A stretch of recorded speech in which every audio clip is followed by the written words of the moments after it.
See for you for details. This is the Dallas Cowboys Pepsi Postgame Show. Pepsi, proud partner of the Dallas Cowboys. Now, here's Zach Wolchuk and Bryan Broaddus. At the 6. Hand off Algier, coming to the right side. Plowing to the 2, to the 1, to the goal line. Touchdown.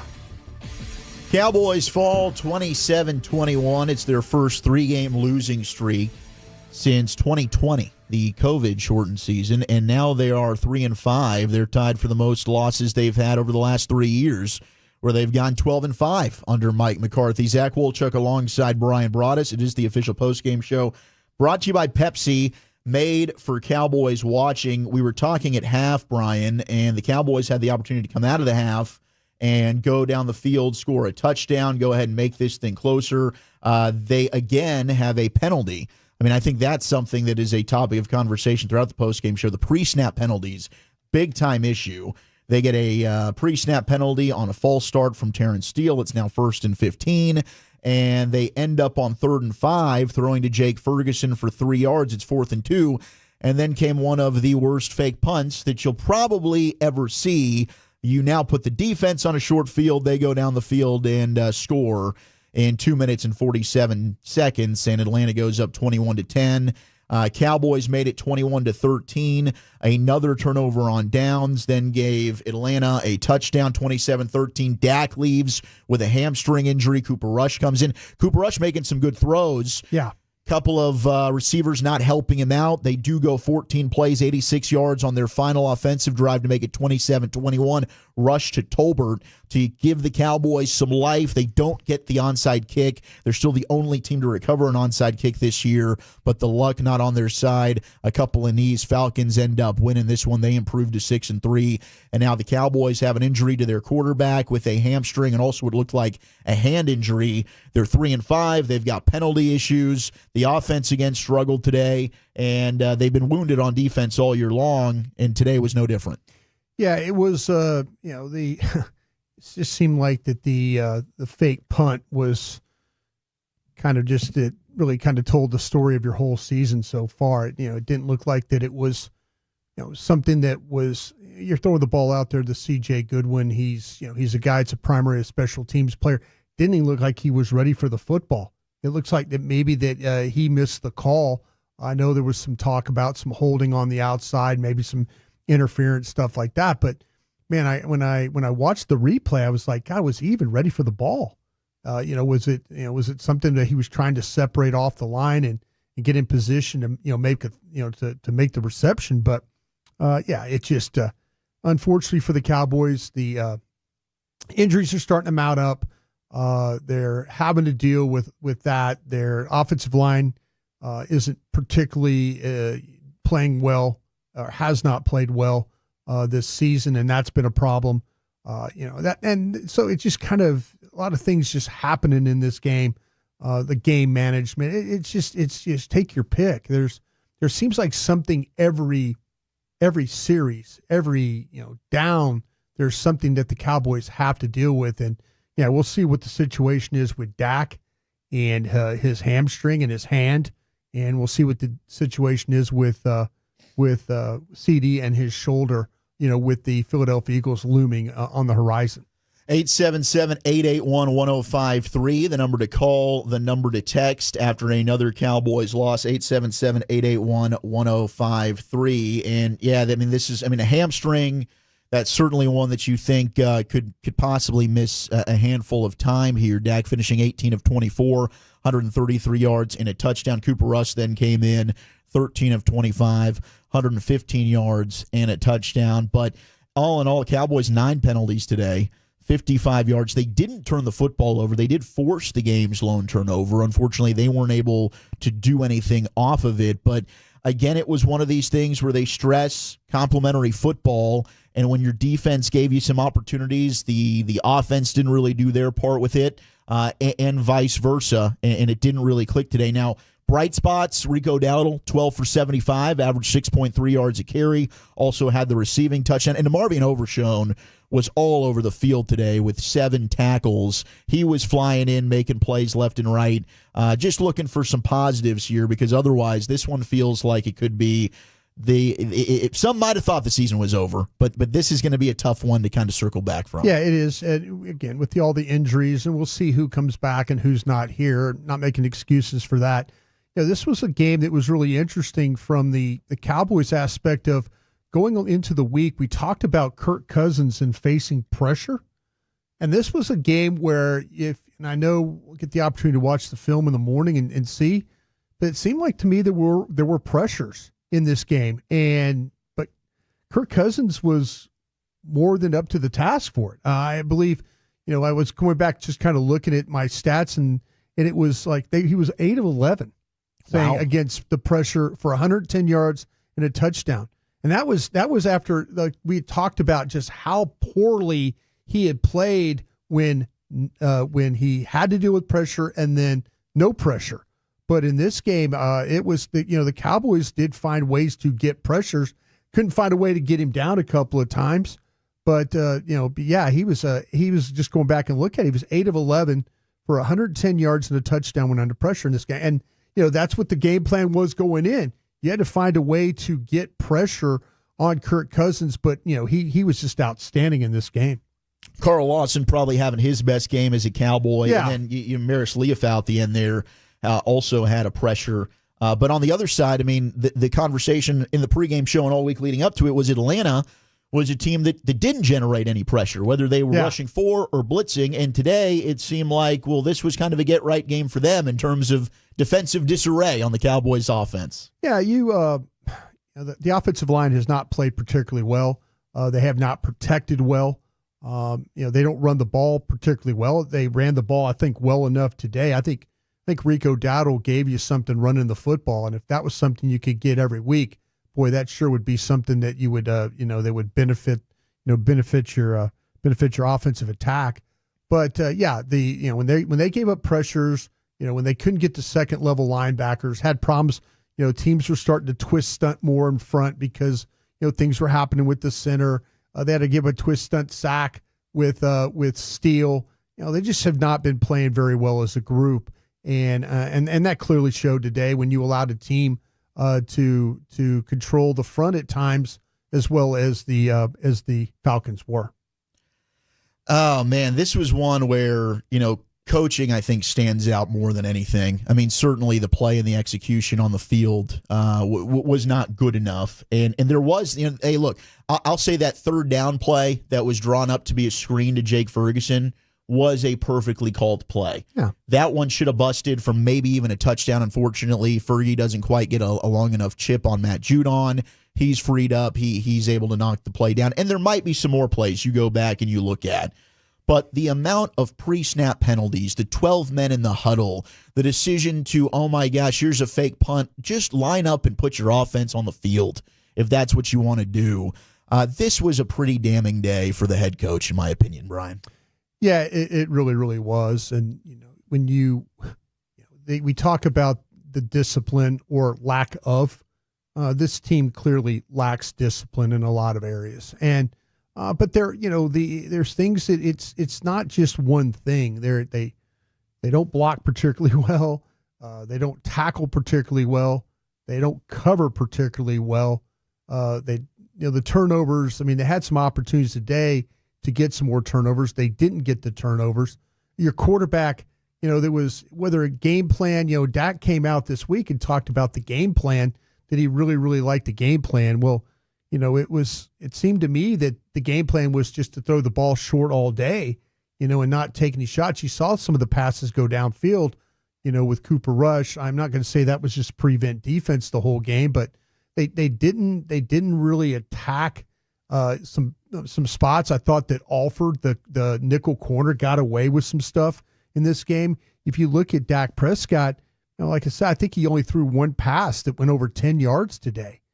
So excuse me, I think it was 2 passes. Now I look at it, there was only 2 passes that went over 10 yards today, and that was just one completion. And everything after, everything was all his like 133 yards of that was run after catch. Yeah.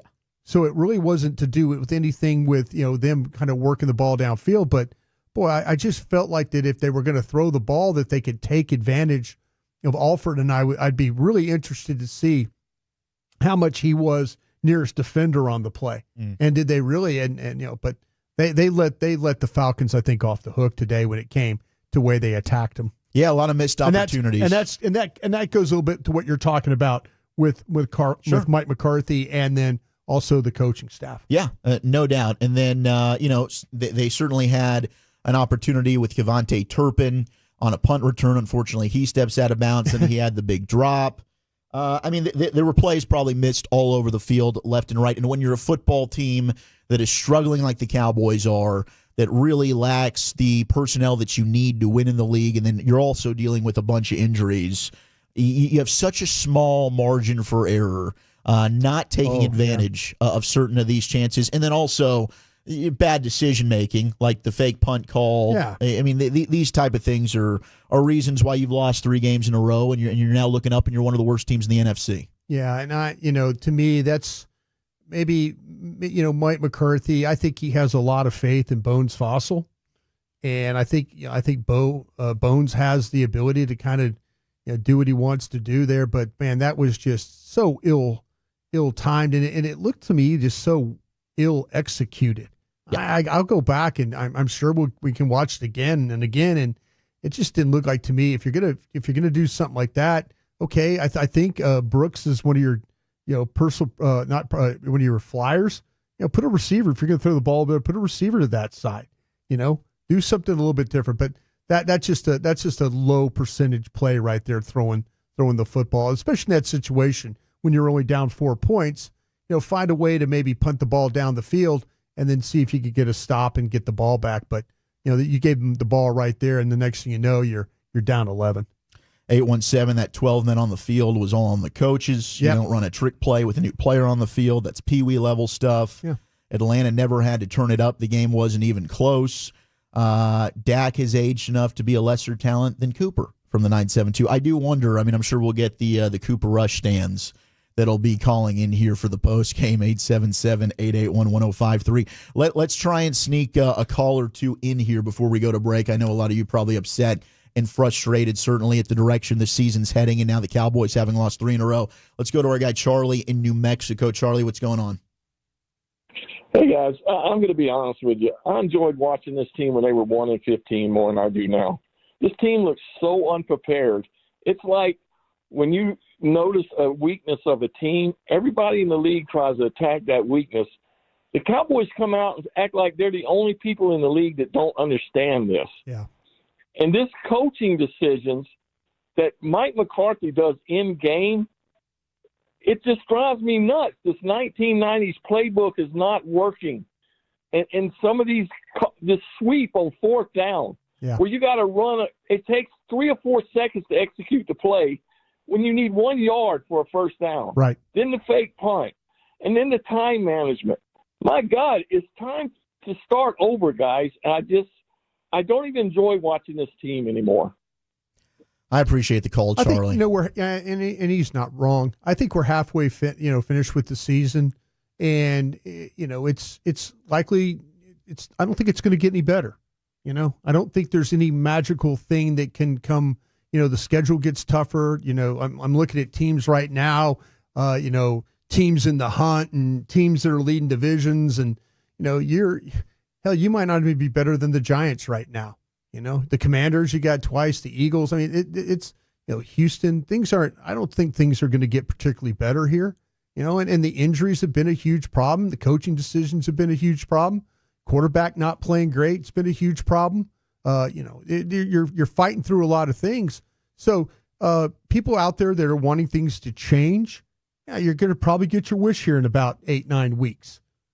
It's not going to be good enough. They'll move on, and then we'll see if the front office, and that's your hope if you're going to remain a Cowboy fan, is that the front office finds a way to the next head coach here and the next staff being some that can take advantage of the players you do have and put them in better positions to make plays. And maybe you're going to need better players that can execute. You got some guys that are letting you down on that aspect too. Absolutely.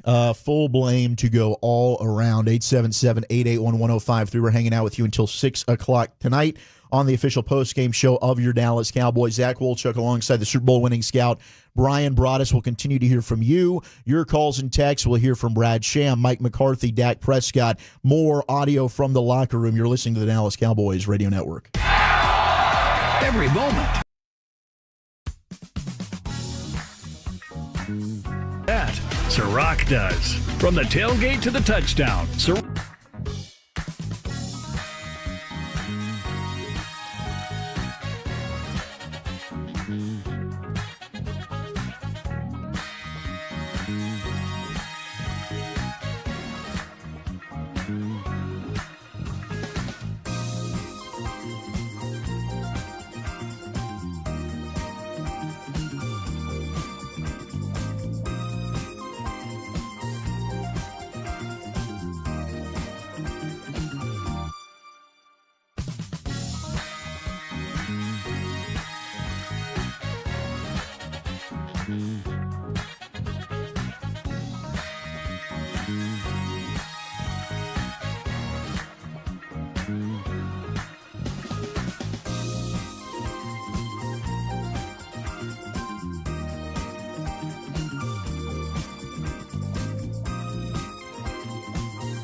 Craft Vodka, WinStar World Casino and Resort. Proud to be the casino of the Dallas Cowboys. Please game responsibly.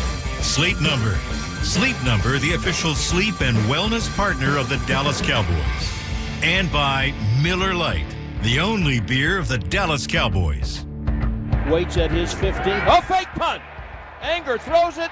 Interception dropped at the 40-yard line because the intended receiver, C.J. Goodwin, fell down. Well, Cowboys lose in Atlanta, 27-21. That was the fake punt. And I'm giggling a little bit to try and save myself from crying, as it's Zach Wolchuk alongside the Super Bowl winning scout Bryan Broaddus. We'll hear from Mike McCarthy here in just a moment. We do have Jerry Jones speaking to the media after the loss in Atlanta, as I think he's just outside of the Cowboys locker room. One quote from our buddy Nick Harris. Cowboys owner Jerry Jones said the team has, quote, some things in the mix ahead of Tuesday's trade deadline, indicating Dallas could be buyers at the trade deadline. Jerry said, we'll probably do a couple things this week. I'm a long way from being dismayed about this team this year. Selling hope. He continues to sell hope. And, he's going to have to get on a plane. He'll get on his plane. The team will get on their plane. And him and Steven will, talk about things on the way. Maybe Will McClay jumps on that plane with him and they can, figure out some things. But he continues to sell hope, and he has to. But the injury report is going to come out. You're going to, once again, get a banged-up situation. Looks like with CeeDee Lamb, you're going to get a banged-up situation with your quarterback. He's selling hope right now that he can drum up some business. He doesn't have a very good football team, and that's a problem. Maybe he thinks like when he gets some guys back and things like that it might work out a little bit differently. But it seems like every week we're kind of thinking about, the guys are coming back this week. And it hasn't happened. And you continue to lose more guys along the way. So I don't know.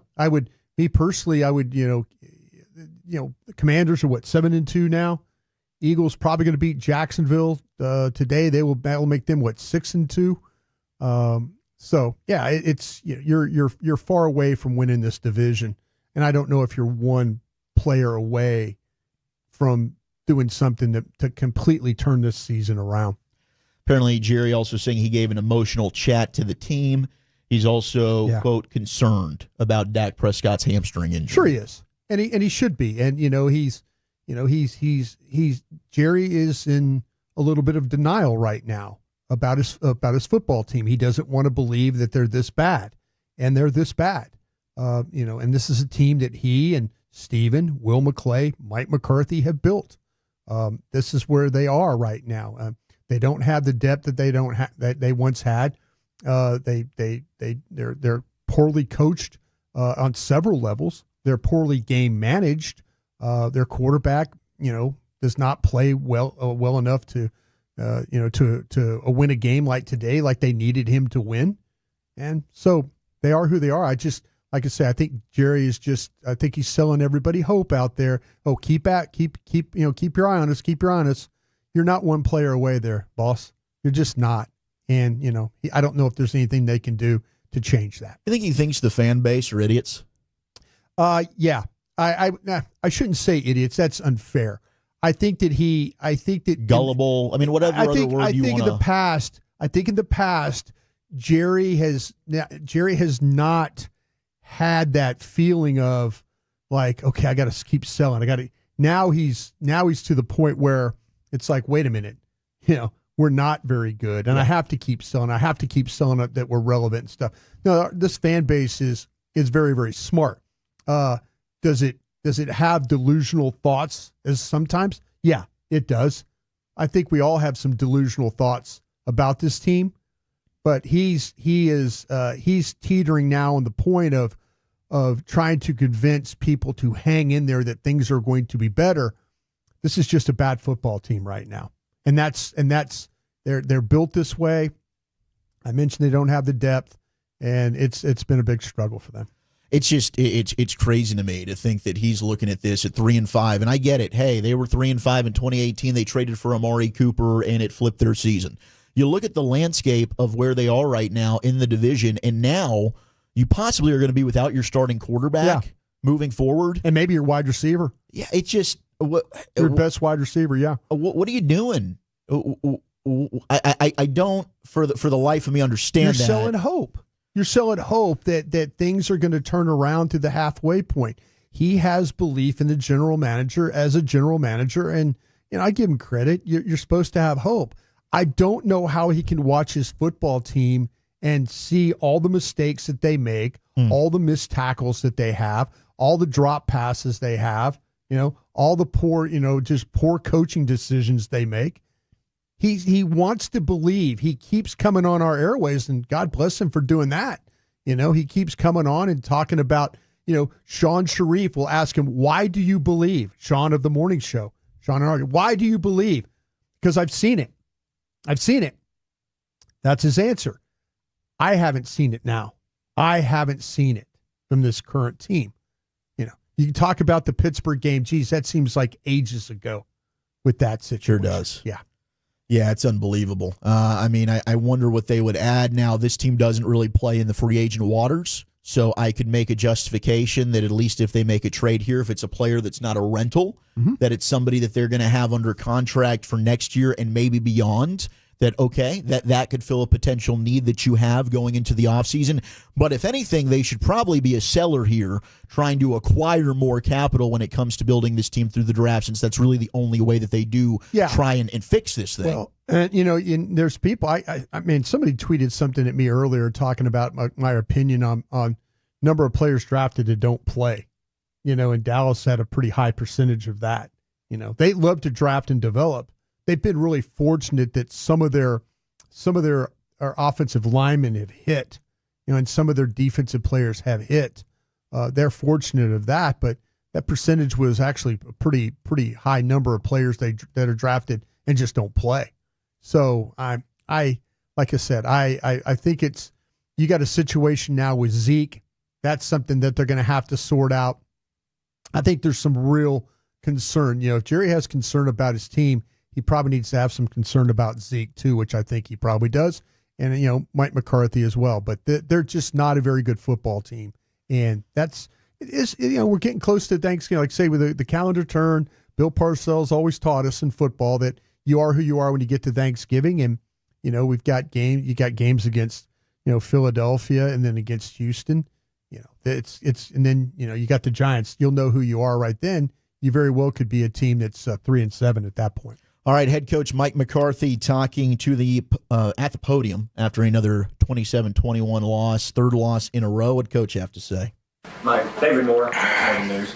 You talked about that sequence to open the third quarter where you came out and was the fake punt, and then they scored the touchdown, then you had the third and 1 and were not able to convert there. Just was that kind of put you in a bind there? It seems Well, I think it's a little bit of part of the story. I mean, we just had some self-inflicted wounds. I mean, we had, the fake punt was a matchup. John, we felt strong about going into the game, so didn't convert that. But yeah, that's when it got to a two-score, above a two-score lead. So but we had plenty of opportunities after that. City, Dallas. Can you give us a quick update on Dak's health? I don't have one. Sorry, I haven't checked. I haven't been in the training room yet. Getting back to the penalties, so many pre-snap penalties, and then it seemed like there was miscommunication. It's really on defense on the 4th and 2. You called a timeout, and then was it a pick play, or how did you see that? I didn't get a good look at it, but yeah, there's definitely contact down the field. So I think a lot of it is we had a number of guys on the same level. In that plus we called a wide bunch formation. So, John Short with The Athletic. On Thursday, Dak talked about it being a must-win type thing. What gives you confidence you guys can get this thing back on track? Well, I mean, we just really got to keep the focus narrow, and I felt like we were doing that coming into this game. We need to win a game. I mean, I know what everybody wants to talk about. Long term, we have 5 losses. So I clearly understand where that puts us. As far as what it will take, but we got to get to winning. We're making too many self-inflicted wounds, and the disappointing part about it is, some are repeated. The pre-snap penalties are totally unacceptable. We came in here. Wanted to go no huddle or up tempo, turbo on the ball type things. You see in the first series it was effective, and then I wish we'd have got more to it. But the only thing that really slowed us down was ourselves today. Anybody else? What ultimately led to Dak leaving the game? Just pain? You just don't know much more than that? Is that the deal? Yeah, he has a hamstring that they're looking at. So. And then testing tomorrow. I'm sorry? Testing tomorrow. That's all I know right now. I have not spoken to the trainers about Dak Prescott. Anybody else? David? Mike, can you talk about the decision with Ezekiel Elliott, and what are your plans as far as talking to him or whatever going forward tomorrow? Yeah, I mean, Zeke's situation was clearly a team discipline situation, and that's we'll pick up Monday and see where we are. Mike McCarthy, after a Cowboys loss, brought to you by Aristocrat. You just cheered for America's team on the field. Now see them on the reels. Cowboys-themed casino games developed by Aristocrat. Now at a casino near you. Aristocrat, a proud sponsor of the Dallas Cowboys. And if you have a gambling problem, please contact 1-800-GAMBLER for 21 and over. Not a lot of questions there for Coach, probably because Jerry was speaking outside. Yeah, probably so. And, that's usually the way it is when you get when you and I, we've seen this with our own eyes. We're, like 20 feet away from Mike, and there'll be four reporters in there asking questions, and everybody else is huddled around Jerry. And again, Jerry's okay with that. Jerry's okay with being able to sell hope, and sell that, oh no, hey, I got things on the horizon, and you need to worry about your football team now. Your football team is not very good, and you don't have the depth. We've talked about that, and the guys that you're really, really relying on are letting you down in a lot of ways too. So, there's a lot going on with this football team, a lot going on with Ezekiel Elliott. That's going to be in the news during the week, and we'll see how that plays out. Jerry, according to our buddy Joseph Hoyt, was a little emotional in postgame. He said he had an emotional message, as I mentioned, to the team, but he also said he's not dismayed when asked what gives him confidence. He said previous experience. No, that's again, he's, that's scouts. Scouts say that, and I'm not, Jerry is the owner. He is the general manager. Going out scouting is not one of his things. He's not a traditional general manager. We all understand that. But where he's, that's what a scout says. Hey, I've seen it. You haven't seen it this year, though. You haven't seen it. You haven't seen consistency. You haven't seen consistency with your defense. You haven't seen consistency with your offensive play. You haven't seen the one thing you've seen consistently is penalties and mistakes and pre-snap and things that kind of sets you back.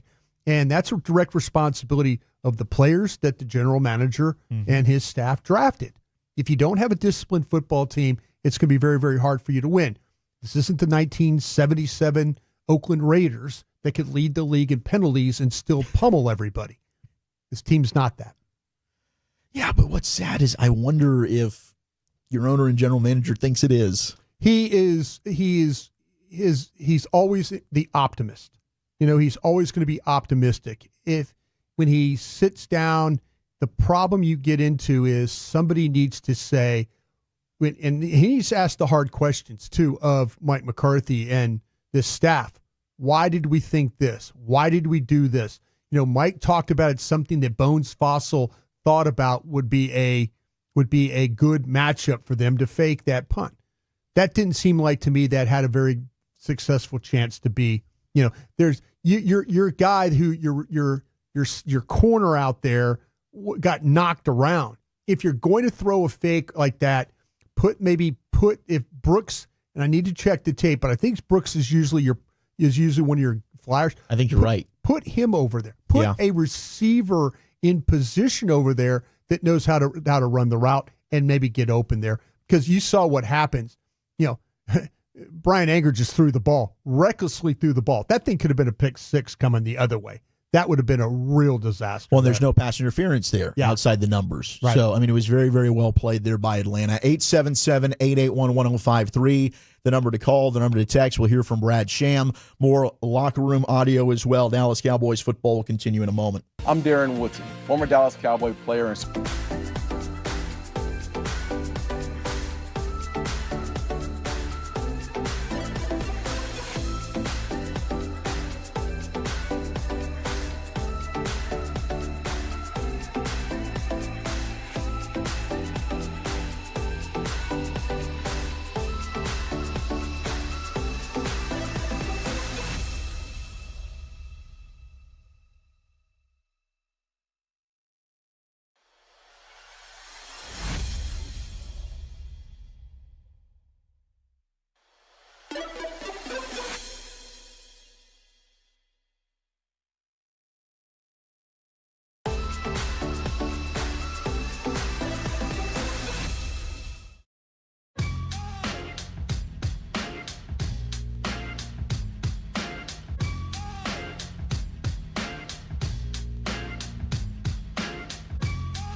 Just a few clicks away, and you can feed your team. Everyone can be a grocery Pro Bowler with Tom Thumb's Drive Up and Go. Download the app or try an online order to get started today. 4th and 3. Cowboys used a timeout. Cousins with a change in something. Blitz, throw to the right side, and the coverage was broken, and Mooney caught it at the 15 and literally strolls into the end zone for a 36-yard touchdown. Falcons 27, Cowboys 21. That was one of their touchdowns here on the official postgame show of your Dallas Cowboys. Zach Wolchuk alongside the Super Bowl winning scout Bryan Broaddus. Cowboys dropped their third in a row. Next up, they've got Philadelphia next week in the afternoon. Joining us now, the voice of your Dallas Cowboys, Brad Sham. And Brad, Bryan and I have broke it down a little bit, but your initial thoughts after this one? Oh, well, they were in the game. Babe made the point, and in retrospect, I think it's right that the real pivot point was the fake punt that didn't work.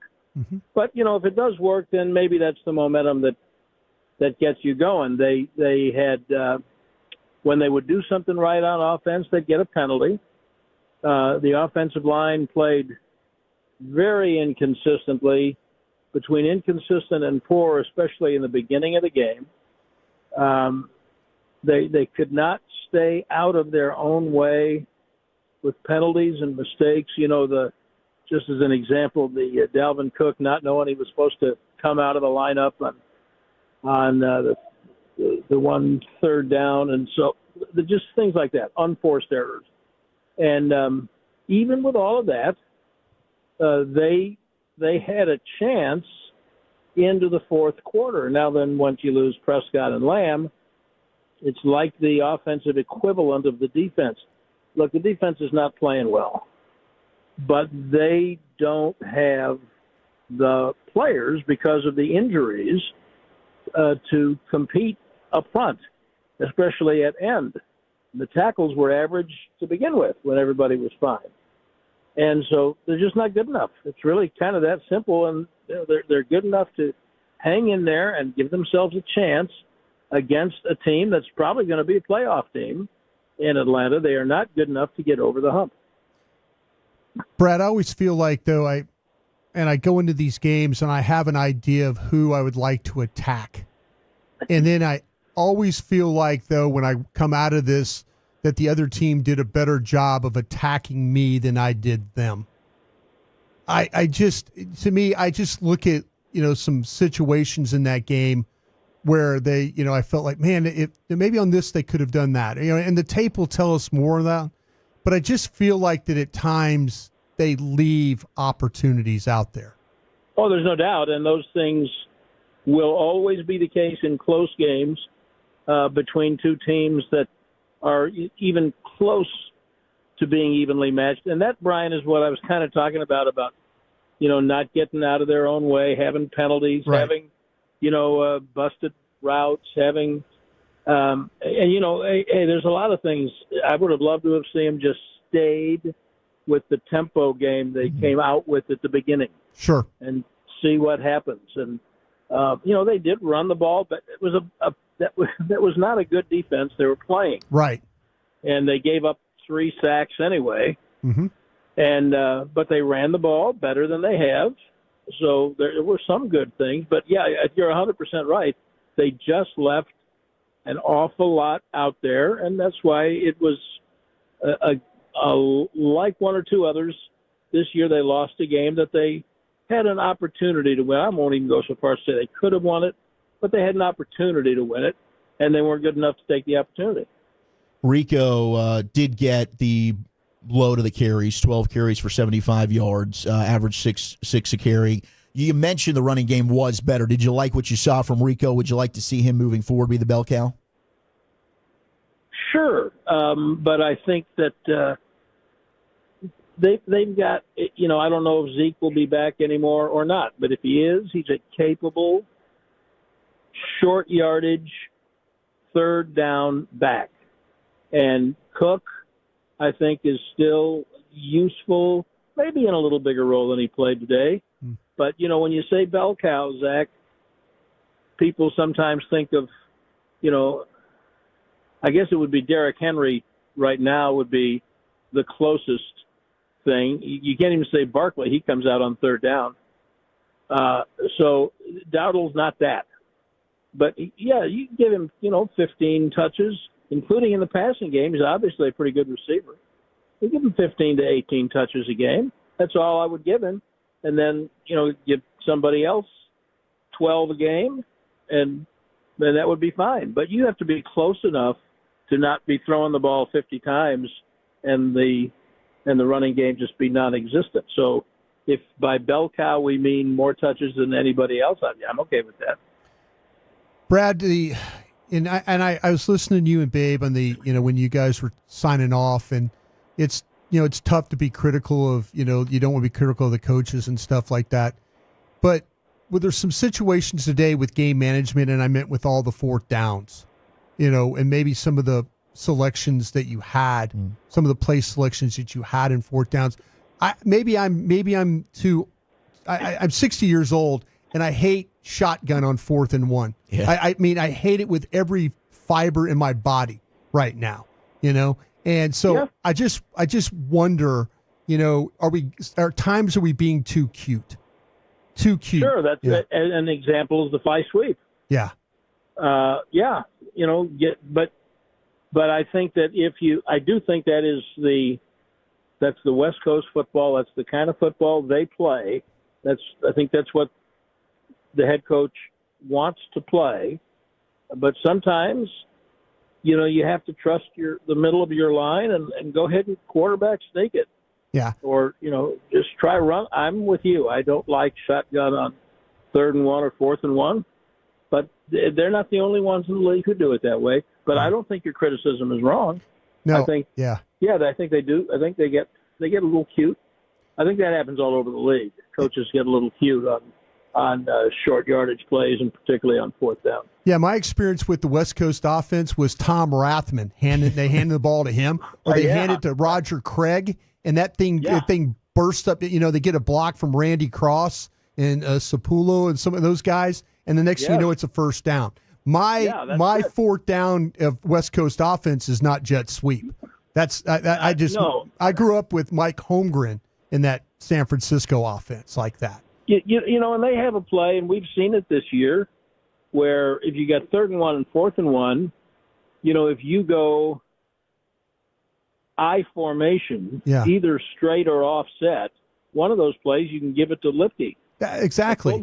See, just get the damn first down and move on. It's just about managing the game and keeping things going. And every series to me, and this is me. I'm sorry, I'm complaining to you here, Brad. But what I'm here for. But everything to me is one of these situations where there's nothing easy about this offense. There's just nothing easy. Yeah, it's difficult. It's just every play is a grind to gain yards, and like, man, okay, we got a block. No, we got 5 yards there. Oh, wow, we missed it just doesn't seem easy with this team. Nothing does.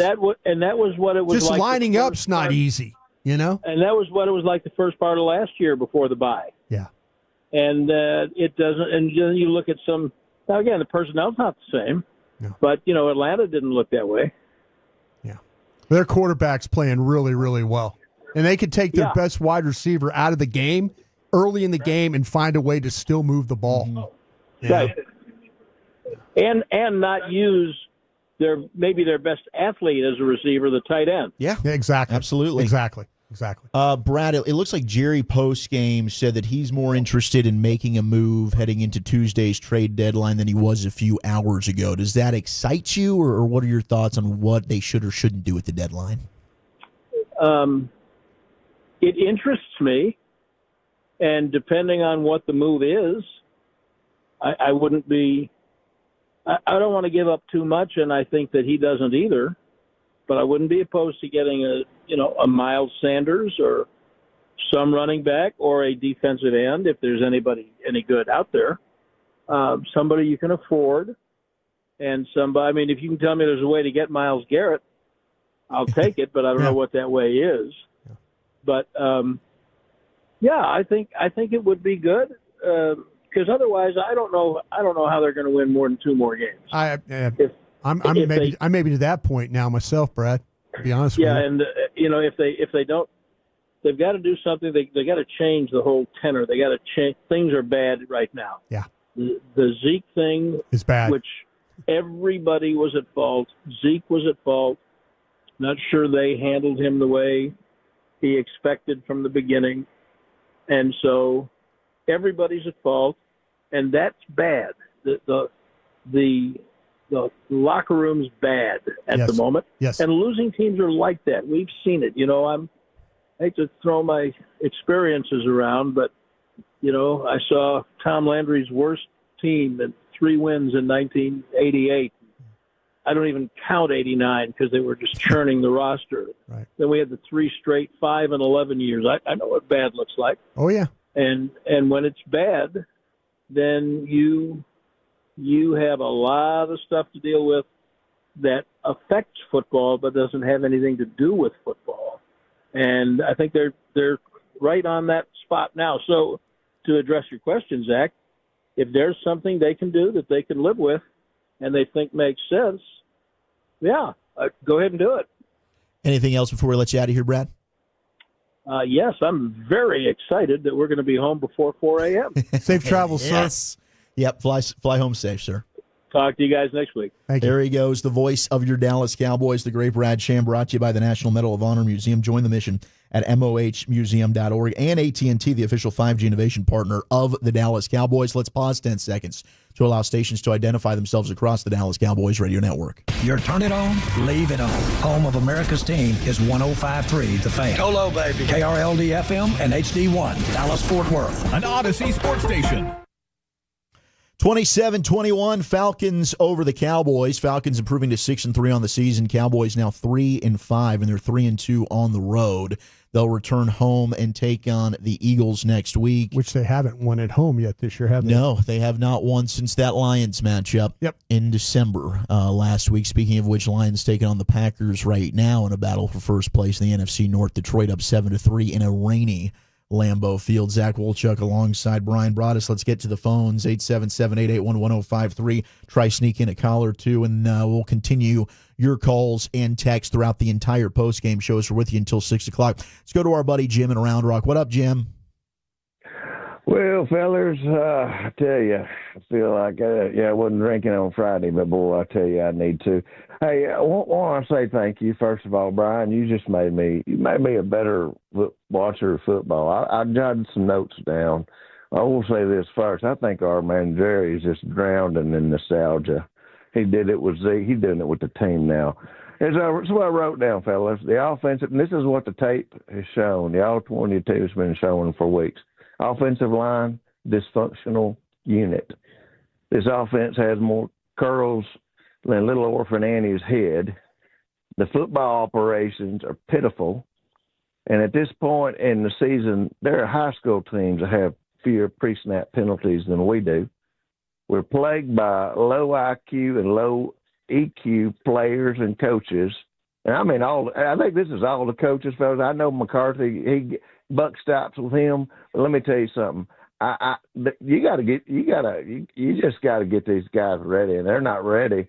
And I think when you look at it, this is unfortunate. I think we got a lot more in common with Carolina and Browns and running the football team than we do with any others. And by George, we freed Rico, but we should have done it a few games ago. It seems like to me. I was very pleased with his play. And you know, Brian, it's not that there's nothing easy for this team. It's every play is hard. Mm-hmm. Every play is hard. And let me tell you, when you got guys either taking off a play or getting surprised by a twist up front or something like that, somebody whiffs on a block, it just throws everything.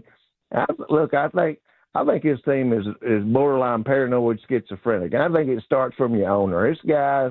I read the report from Diana Rossini this morning saying, Cowboys aren't going to do anything. Well, old Jerry, he just gets all shaky. And now he's like, we're going to go out and do something at the trade deadline. Listen, I don't think this team could make a conscious effort to tank the season. I agree with y'all. I don't see how they win many more games. It just may be the natural flow of things. And, I see very little. There's no encouragement. And it's just real disappointing. And, I'm not mad. Thank you, Jim. I appreciate you, man. I'm with you. And you actually said something there that I agree with, because there was a few weeks ago, Jerry seemed to say that they weren't going to be doing anything. He didn't expect any moves. Nope. Now it's reactionary. Yes. You're 3-5. Yes. The team's poor. Yes. Now, yes, I want to make a move. To me, that speaks again to the overarching problem where there's not a plan in place. This is the all-in statement is what this is. It's crazy and it's ridiculous. Yeah. You don't just, I'm going to react to what's happening week to week. You've got to kind of have an approach of team building and a plan and what are we going to do? What can we hang our hat on? This is just, it's so knee-jerk. Yeah. And, I mean, that's what happens, I guess, when you're conflicted a little bit, because you do want to be optimistic. You want to sell hope to the fan base as an owner of the team. But then as a general manager, you also have to build this team and have a bigger picture mindset. Yeah. There is no big picture mindset. It's we live in the now, we live in the present. This team's a train wreck. I've got to do something now to try and sell hope. But is that going to be the best long-term move? I don't know. It depends on what they do. Well, the narrative is not very good about his football team. So what you do is you sell hope about a trade or a potential trade. Then it takes we're not talking about Zeke, which we'll talk about a bunch this week. Oh, we're not talking about the injuries. We're not talking about this. We're not talking about that. It's deflecting. It's the movie Wag the Dog. Let's create a war over here to kind of distract everybody, right? Mm-hmm. And so that's kind of where we're at right now. He's trying to distract people like, oh, Jerry's got something up his sleeve. If he makes a move and, it's, we'll kind of go, yeah, but is it a move that can make a huge difference? I'm not talking about a move. I'm talking about if you're going to make a move, go make a real move. But I wouldn't do it right now. There's no, to me, you're 3-5. You really are who you are. You really are who you are. And so, like Brad said, he'd be surprised you won a couple more games. But this is just trying to deflect things that are swirling about his team right now that he's been a part of. 877-881-1053, the number to call, the number to text. We will hear from Dak Prescott, some interesting comments from Dak. You're listening to the Dallas Cowboys Radio Network. Hey, Cowboy fans, I'm Dak Prescott, quarterback.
Your North Texas Ford dealers. Ford is the best in Texas. And by DallasCowboys.com. Keep track of the boys with daily podcasts and up-to-the-minute blogging at DallasCowboys.com and on the official Dallas Cowboys app. First down and goal at the 9.5. Empty gun for Cousins. Looking left, throwing a fade to the left side of the end zone. London up and a nice grab. Touchdown, Atlanta. Falcons' first touchdown of the game. Drake London hurting his hip on that play, was out for the remainder of the game. But Bijan Robinson was brilliant. 86 yards rushing on 19 carries, added 59 yards on 7 receptions. Good player. For Atlanta. Very good player. Ray McLeod and Darnell Mooney adding touchdowns as the Falcons knock off the Cowboys 27-21, handing the Cowboys their first 3-game losing streak since 2020. Also now 3-5 on the season. 877-881-1053, the number to call, the number to text. But we do need to hear from Cowboys quarterback Dak Prescott, who took to the podium. Calvin Watkins, Dallas, when he was Dak's, update us on your health and your hamstring right now. Yeah, I mean, got to get it looked at. Felt it, I guess the third play that I was in there on the little scramble to the left.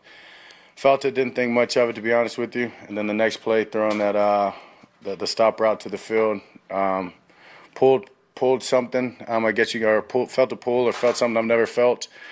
Tough to walk on it at that point. Saw the medical team and asked could I make it worse. At that point they said I wouldn't be able to protect myself, and they made the call to hold me out. How difficult was that? Just very. You guys are trying to rally you back. Very difficult. I guess that's, in my sense of just asking, can I make it worse if I can't? Know how much we needed this one. I wanted to just get out there and compete, get out there and fight. Crazy. So I'll say that. So initially you heard it on the run, and then you felt it on the run. I felt it when I was getting up from the run. I can't even say that, I felt it running, maybe the tackle, maybe something on the tackle.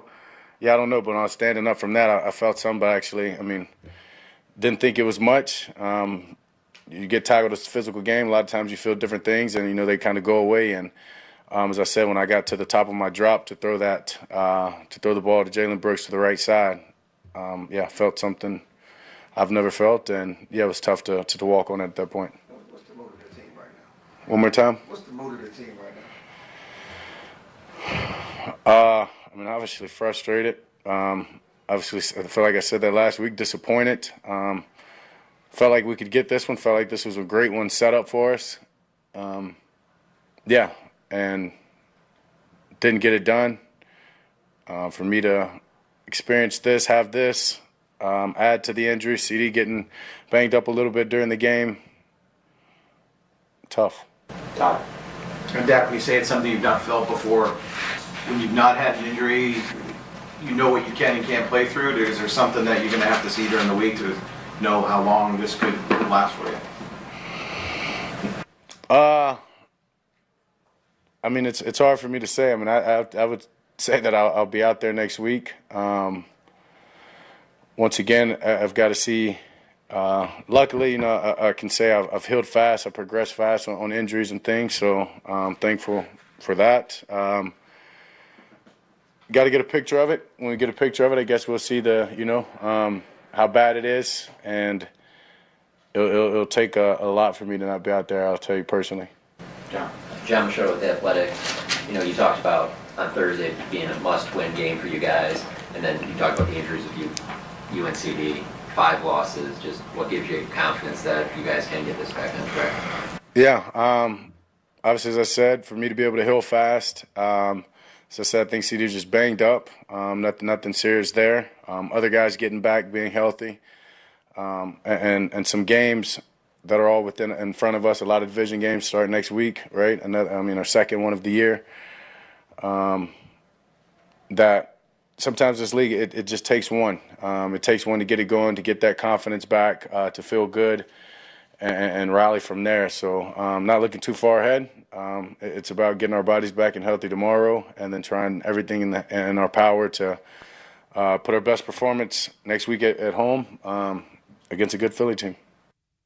Dak Prescott, after a 27-21 Falcons win over the Cowboys, he said there that it was something he never felt before in terms of hurting his hamstring. He's going to go an MRI. He did say that it happened on a scramble. Now, he wasn't sure if it happened like as he was running. Maybe it was the tackle. I think that would immediately, spark the conversation. I've already seen it via social media because there was a lot of chatter about Dak not really running, Dak not using his legs. And he had the longest run the Cowboys have had all season today with a 22-yarder. In fact, he ran 3 times for 30 yards today. Moving forward, I know how I feel about this, but does this impact your opinion whatsoever on Dak trying to utilize his legs and the injury aspect? Not at all. Not at all, because teams that are winning football games, their quarterbacks are having to do things running the ball. And, it's unfortunate, as we've all learned, injury is part of the game right now. And I don't think, Dak, when he had to run or when he was able to run and move around today, they were able to make some plays. And so it's, if he hurt his hamstring trying to make a football play, then, that's part of the game. Unfortunately for this team, it seems like they've had too many of those situations where the injuries have really affected, the outcome of these games because, like I say, him not being in there, that clearly hurts the situation. Give Cooper Rush a lot of credit. Probably didn't get a whole lot of reps during the, maybe they have 8 reps of a period. He might get 2 or 3, but he came in there and did the best he could to try and find a way to get this thing back to where they had a chance. Couldn't agree more. Look, you can get hurt at any moment on the football field. Yeah. You've got to be able to utilize We saw your Dre legs. Greenlaw running onto the field in the Super Bowl blow out his Achilles. Celebration injuries. Yeah. I mean, anything can happen. This is football. I understand you want to keep your quarterback healthy, but there were huge plays made. And that's something where if that's not going to be a part of his game, I don't think Dak Prescott is nearly as good of a player. Yeah. So that to me, it doesn't change anything, but I know that will be a topic of conversation, especially after Jerry was talking on the flagship 105.3 The Fan about that's the risk and why he doesn't really like Dak taking off and running. But we'll have to monitor how Dak Prescott is with that hammy throughout the week. CeeDee Lamb with the shoulder saying he expects to play against the Eagles this coming Sunday, but we'll monitor that one as well. All right, back to the phones, 877-881-1053, brought to you by WinStar as the casino of the Dallas Cowboys. WinStar knows what it means to be a star with over 10,000 of your favorite electronic games. The all-new 2-story WinStar Spa in Cascades, their luxury pool complex. WinStar really is the place to feel like a star. Please game responsibly. Let's go to James in Dallas. James, what's going on? Gentlemen, it is always an honor to be able to talk about the game that we love with 2 of the best in the business. We have our Super Bowl winning scout, Bryan Broaddus, and we have our DFW favorite, Zach Wolchuk, Wooly Bully. How are you gentlemen doing this afternoon? We're doing okay, James. What up? I know.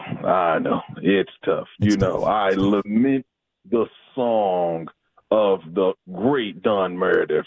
Turn out the lights. The party's over. We've had a good run. I'm looking at the season now. Optimism is grim. Are we officially in tank protocol? And I'll take that on the other side. You might not have to tank. You might just naturally play the way you've been playing. There's no tanking involved. You just show up, kick the ball off. You're not good enough to win games right now. Mm-hmm. That's not tanking. That's just you're not good enough. And they've proven here in these games that, game today, San Francisco, other games, Saints, Ravens, they proved they're not good enough. There's no tanking involved. You just show up and play, and you're probably in trouble. You're just not good enough. Yeah, you're looking at the schedule. I mean, Eagles at home, Texans at home, at Washington, Giants winnable. Bengals got to win today, and they're in must-win mode as well. At Carolina, that looks winnable. Bucks at home, at Eagles, at home against the Commanders. I mean, there's really only 2 games down the stretch that you think like maybe they'd go in favored. Just go play. But, yeah, I don't believe in tanking in the NFL. I think you saw it with Houston a few years ago, and they're probably thanking Lovie Smith. Last game of the season, what'd they do? They won. They ended up with the second overall pick, and they got rewarded for it. They got C.J. Stroud, who's been fantastic for them. So, yeah, I think you play it out. The players are never going to tank.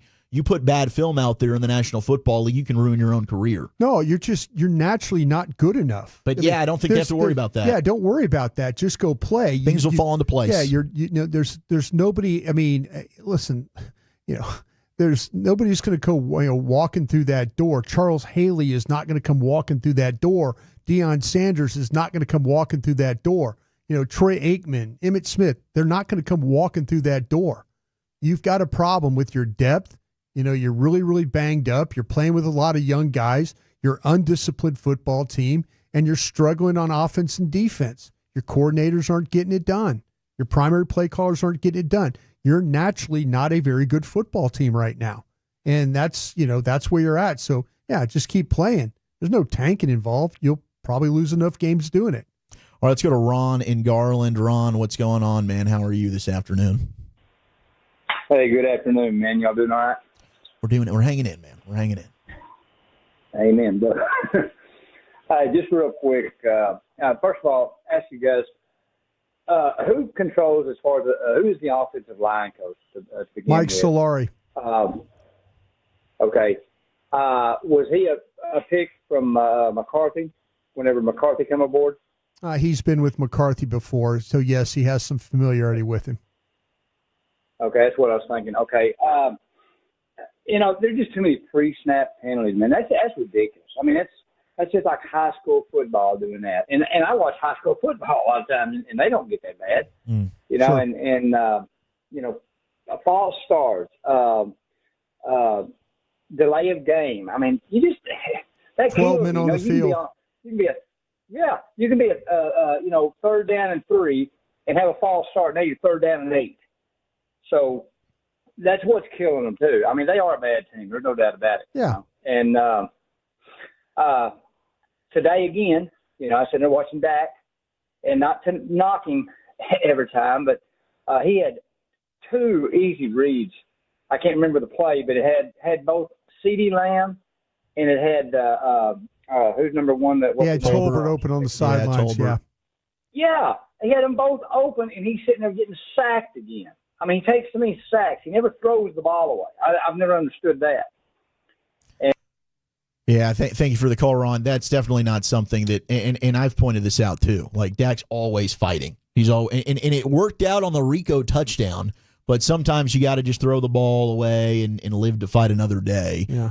That certainly was a miss. But, yeah, the pre-snap penalties, I mean, the false starts are ridiculous. Tyler Guyton had 3 penalties today. Ferguson was responsible for 1. The 12 men on the field, like, just getting lined up, guys. Illegal formations. I mean, when you're having issues just before the snap, this goes back to discipline. It's a player problem, sure, absolutely. It also goes back to coaching. And, I mean, we didn't hear it from Mike today, probably because he wasn't able to get asked enough questions because there's not enough people in there to ask him questions because your owner and general manager are talking. But it's all about, it's the practice. We didn't practice hard enough, yada, yada, yada. I mean, it's never fixed. It's a constant issue. It's been that way. It was that way, honestly, when they were winning 12 games a season. You just overlook it because they're winning football games. When they're losing, now all of a sudden everything is just expanded. But, I mean, sir, that stuff is just, it's disgusting, and it's terrible, terrible football. We'll keep the calls rolling, your calls and texts. We'll also hear from Jerry, more from the locker room. Dallas Cowboys football will continue in a moment. Is your workplace on top of its game? For over 100 years, Pollock Aurora has been taking care of business, improving their bottom lines, and helping them.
On the phone or online, better ingredients, better pizza. Papa John, the official pizza of the Dallas Cowboys.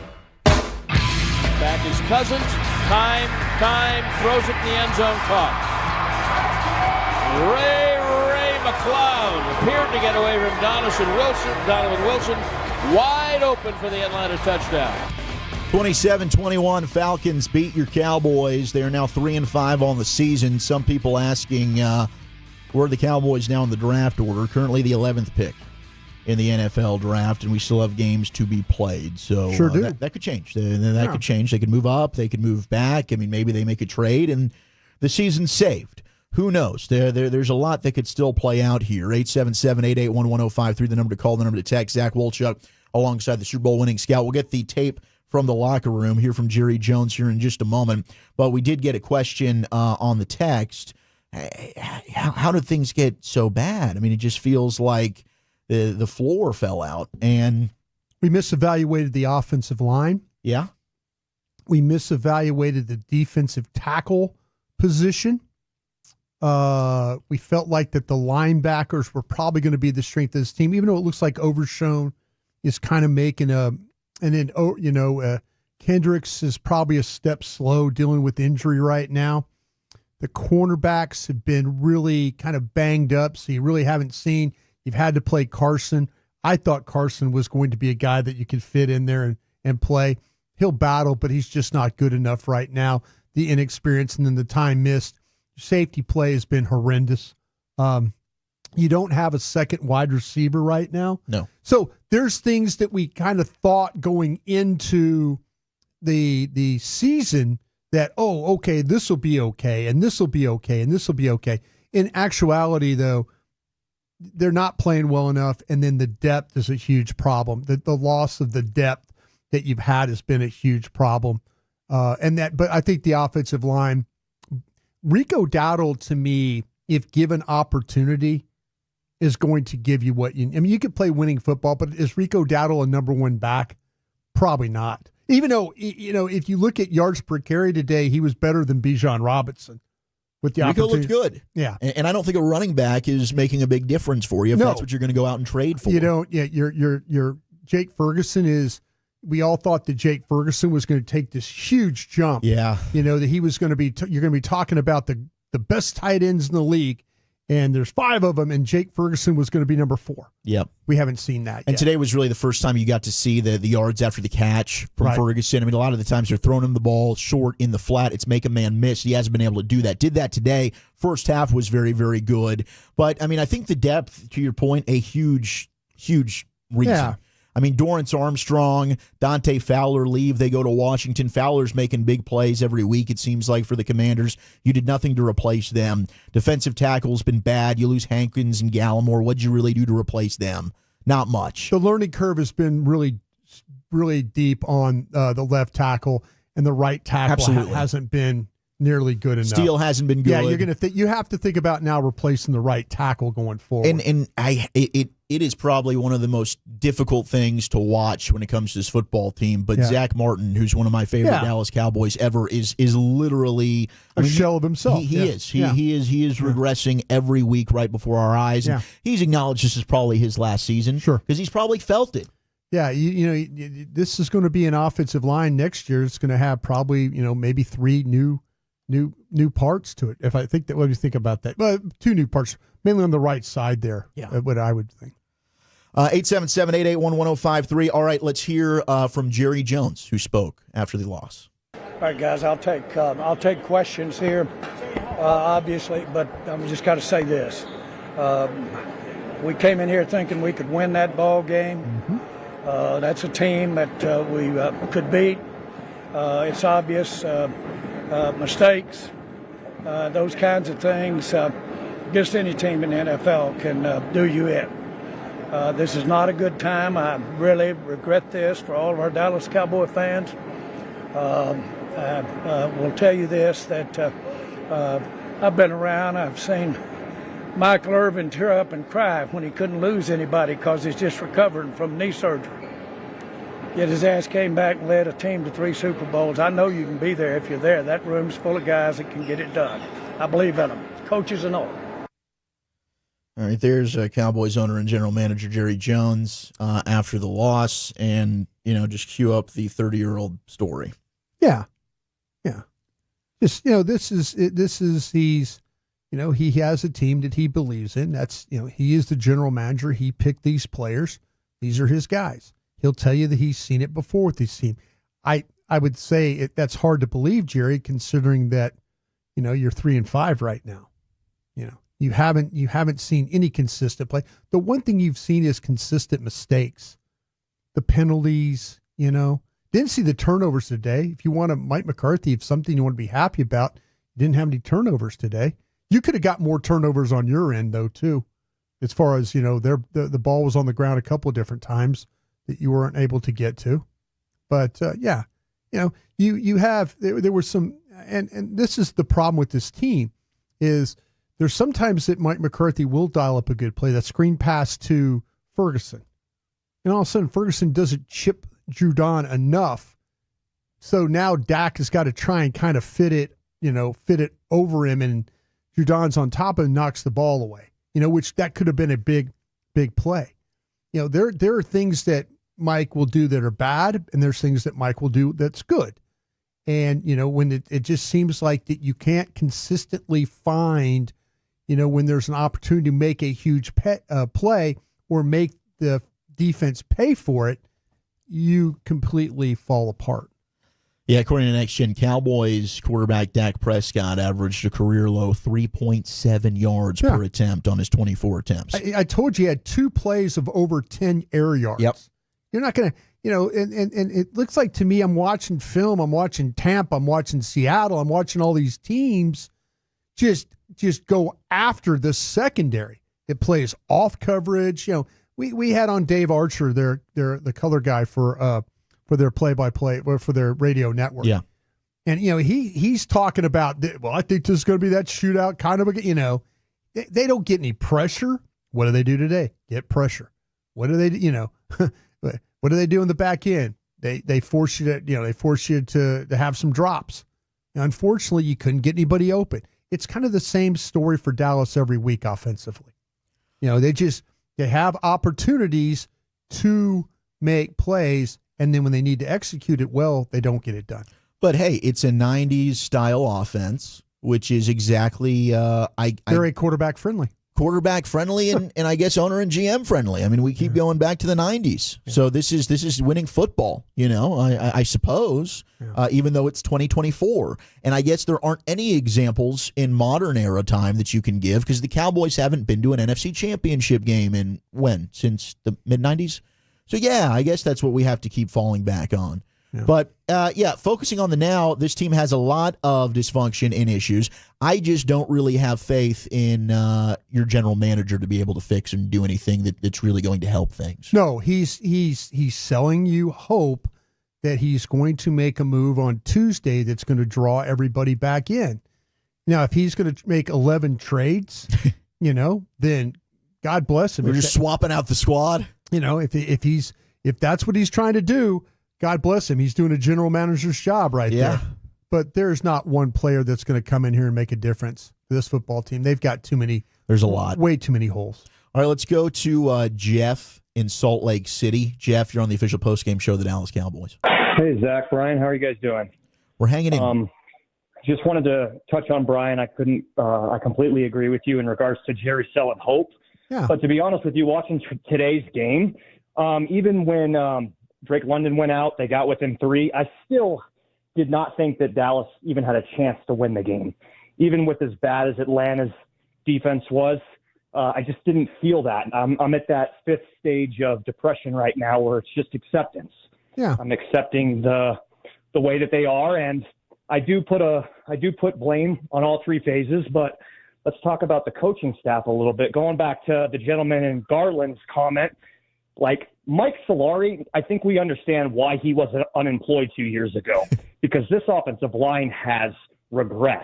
Mm-hmm. Sure. Like you said, Zach, one of my favorite players, Zach Martin, watching him play, and I know Father Time comes That's a Father Time one. Your right tackle's the one you need to focus on. Yeah. Yes, Father Time comes at us all the time. But Trent Williams is up there as well, and he's starting to digress a little bit, but he's playing well. Good point.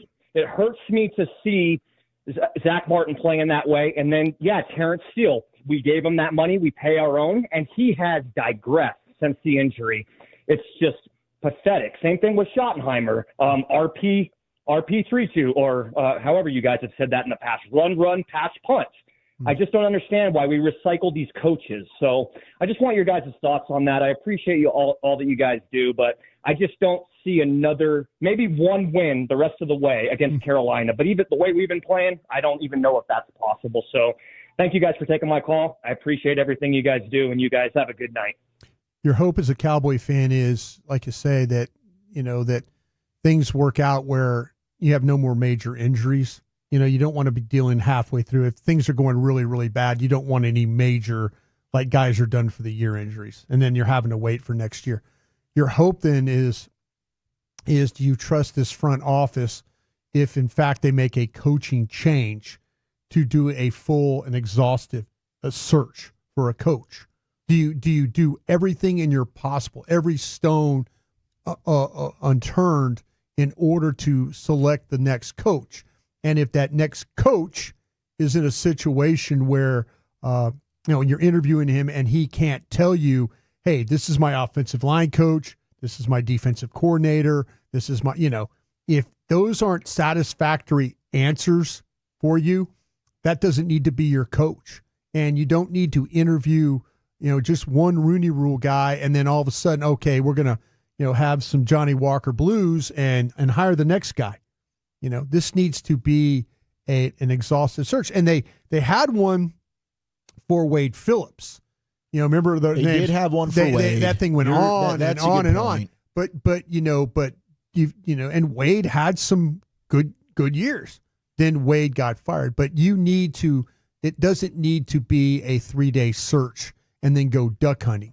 It needs to be an extensive search of your next player. Yeah. Your next coach. And you're right. I mean, that should be a reason for possible. That's your hope. But that's your real hope. I don't have it. And you're right. I mean, I guess I can go back to the Wade Phillips. They interviewed Ron Rivera. There was a long list of guys they had run, and maybe even Norv Turner was somebody that they looked at again. Yeah. But it's always somebody that has experience with the job. Yeah. And it's not necessarily like a lot of the names that you're going to get thrown out are like Ben Johnson with the Lions or whoever is the new hot commodity at coordinator.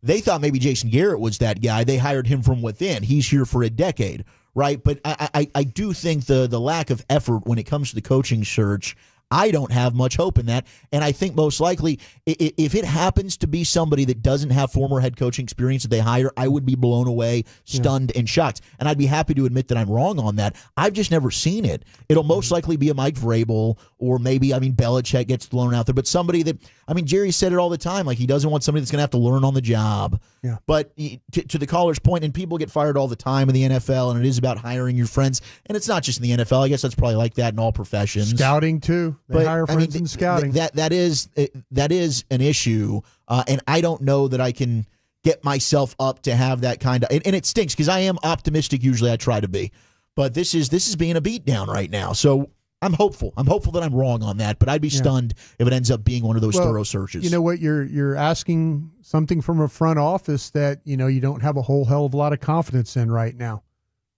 That's the biggest problem is that. I think Cowboy fans out there just don't have confidence in this front office to Why should you? You really shouldn't. You really shouldn't. I think they need to earn that back at this point. Yeah. And Jerry selling, that's great. I'm not buying it. And I don't think I'm alone when it comes to Cowboy fandom right now with where our fans are. And if you are, then awesome. Don't let anybody tell you how to fan. I wish I could muster up that enthusiasm right now. But I don't have it. The general manager told you, he said, hey, they thought this was a game that they could win, And it was. And it was. But you went out there and played like, you didn't want to win the game. You made mistakes.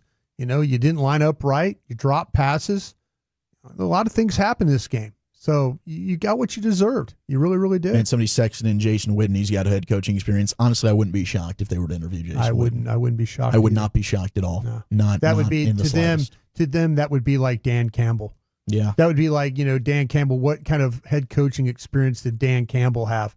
Dan Campbell was basically an interim coach, and then with Miami and stuff like that. So, yeah, crazy.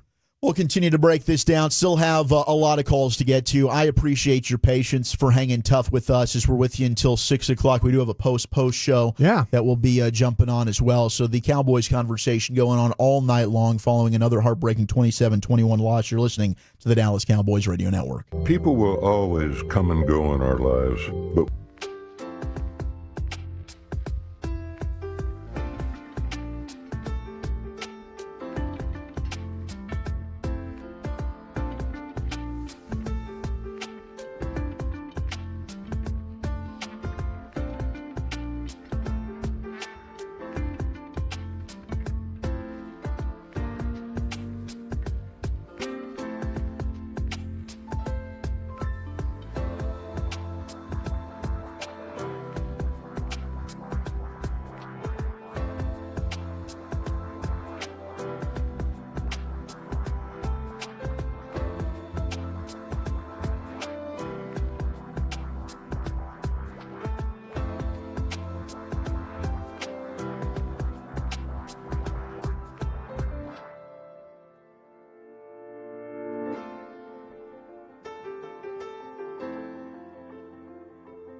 The Dallas Cowboys. Pepsi, made for Cowboys watching. Blockchain.com. Make your crypto play today. The islands of the Bahamas. Fly away. Jackpot.com. The Powerball jackpot continues to grow. Buy your Powerball tickets now on jackpot.com. And by Miller Lite, the only beer of the Dallas Cowboys. Prescott moves under center to change the play. Now backs up into the gun. Two receivers each way. Snap back on second and goal. Good block from Guyton. And Prescott has to avoid pressure. Runs into his blocker. Runs at the 10. Flips at the end zone. And Dowdle hung on despite contact. Touchdown Cowboys. There is your drive of the game. It was the Cowboys' first touchdown drive. What a crazy play that was, as Dak was able to fight off some rushers, and then the ball ends up getting bounced in the air. Rico Dowdle able to corral it, laying on his back. 9 plays, 70 yards, 4 minutes and 27 seconds. Cut the Falcon lead to 14-10. Brought to you by Blockchain. Trust the team at blockchain.com to make buying, selling, and trading crypto easy. Play smarter, not harder. with blockchain.com. Rico Dowdle today certainly was effective given his opportunities. A long run of 15 yards, 12 carries, 75 yards, and he had that touchdown receiving at another 5 catches for 32. Yeah, you needed him to play well in this game, and he did. He answered the call. A lot going on with the whole thing with last week and the emotions that he had to go through with not being a part of the action against San Francisco. Was he sick? Was he not sick? All those things that everybody was kind of dealing with there.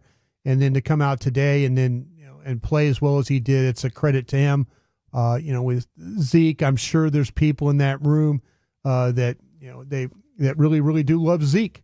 And he seems like every week he has to prove, what type of player he is. And I felt like today, he was, to steal a line from the morning show here on 105.3 The Fan, Sean and RJ, star up, I'd say you have to think about him being a star up player for you today. Maybe he's starting to be a little appreciated as well there. Yeah. For Rico Dowdle.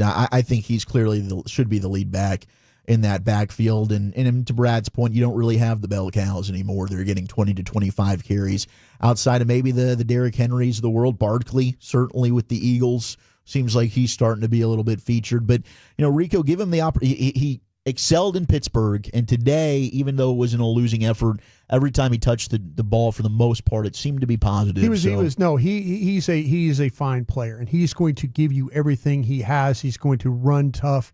He is going to be physical in the way that he plays. He's going to finish runs.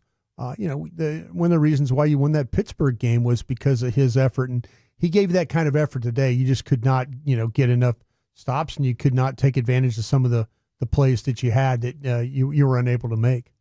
Zach Wolchuk alongside the Super Bowl winning scout Bryan Broaddus, and one thing that I know you and I talked about off air, but it's certainly starting to go very viral here as the postgame show rolls on. But yeah.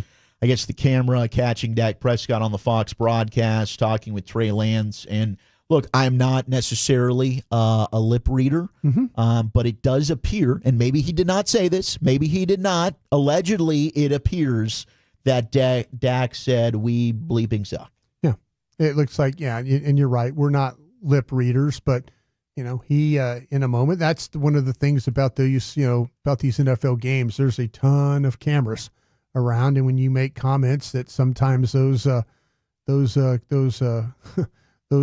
images get taken, and I'm sure that there's a lot of frustration going on throughout this team, and I'm sure he's not the only one on that team that's probably maybe mouthed those words. No, and Dak knows. I mean, he's right. I would not argue with him right now. This team's not good. Yeah, they're not a good football team. They just don't. They and I, like I say, I think that as evaluators or media members, when we talk about, hey, this is what we think can work and this is what we don't think can work, and you go back and forth about things, and you watch practices and training camp, and you look at the roster cuts, and you're thinking, okay, there are a lot of guys that I think that they really, really relied on, and a lot of those guys have let them down. But the coaching staff's let them down. The front office has let them down. This is not just one area. No, this is a lot of things that are, Brad Sham, we were talking about everything about the locker room and stuff, and things are starting to really kind of unravel for this thing with the, when every loss now, it just, the locker room starts to, come apart a little bit more. And then you've got coaches that know damn good and well that the majority of them are on one-year deals, and they're halfway through the season, and now it's not going the right direction. And there's a pretty damn good chance that they're not going to be here in 10 weeks. Mm-hmm. So, now you close your door at night and you start calling all your buddies and calling and seeing, hey, what jobs you think are going to come open, and try and make yourself be available if that's the case. All right, let's get back to the phones. Let's go to line 7. We got Mario in Dallas. Mario, what up?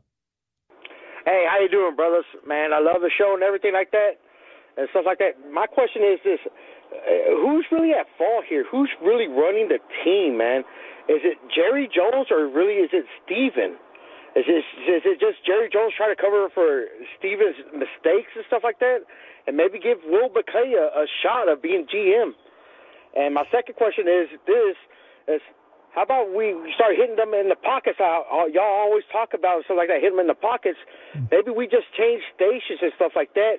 Instead of this being the home of the Cowboys, being home of the Mavericks or home of the Stars. And maybe I'll just let it be at that. Thank you, sirs.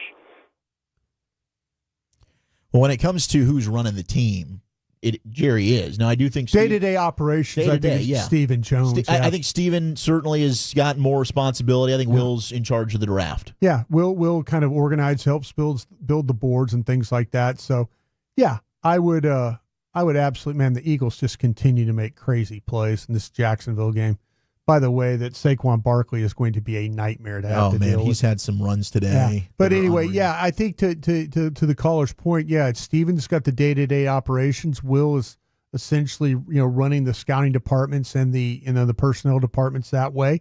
But Will needs to take some blame here too. Will stood on the table for Mozzie Smith. Yep. Will some of these drafts. Will puts together the draft. I know Will gets a lot of credit for things, but if you look at the way this roster's built, he has a big responsibility for it as well. And there's some players that they're just not good enough, and I'd have to you have to point the finger there as well. Jerry, Steven, Will, Mike McCarthy, the players, they can all share to why this team is 3-5 right now. Yeah, everybody can wear their fair share of it. And they should. Yeah. And I don't know, like I say, I've gotten text messages from guys over there. They're like, listen, we deserve what grief we're getting right now, or what hate we're getting right now. I shouldn't use the word hate, but what scrutiny we're getting right now. So, until you start winning games, until you start doing things better, yes, you will continue to get the scrutiny of everybody involved. Yeah, and lately, the draft is certainly an area where 2 years ago the draft class isn't looking good. This past year, Cooper Beebe's playing well. Tyler Guyton, we'll see.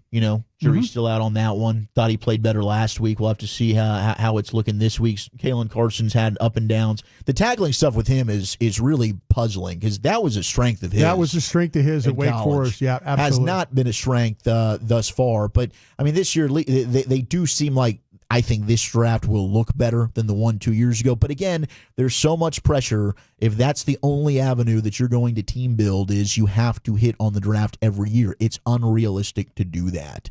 You've got to be able to add to your team in other areas. And I think that the way that they maneuver and set their contracts up and the salary cap portion of it, I don't know. Other teams seem to have a better grasp on that than what they do when it comes to always restructuring. And now you've got dead money, and they never seem to have the cap in order. I think that's also something that I would do a deep dive into and look into and change maybe some things there as well. 877-881-1053. We'll get back to the calls in a second. Let's pause 10 seconds for station identification across the Dallas Cowboys radio network. You're turn it on, leave it on. Home of America's team is 105.3 The Fan. Hello, baby. KRLD-FM and HD1, Dallas-Fort Worth. An Odyssey sports station. Zach Wolchuk alongside Bryan Broaddus here, your Super Bowl winning scout. And, there's a lot to unpack when you're giving blame. Mike McCarthy was brought up. The offense has not been good, and Mike is your play caller, and he's supposedly the offensive guy to go ahead and fix these things. The offense is just, today you put up 21 points against a defense that had been really, really bad, and you gave up pressure to a defense that had not been very good. Yeah. They had a bunch of pressure today. Now, one guy that did step up defensively, at least, Osa Odighizuwa, had a team-high 7 pressures, coming off of 22 total pass rushes. Yeah, and you know what? And last week we were asking Osa to play better against Banks, the tackle, or the guard with the 49ers. We kind of felt like that was going to be, that's kind of where this was going to be. But they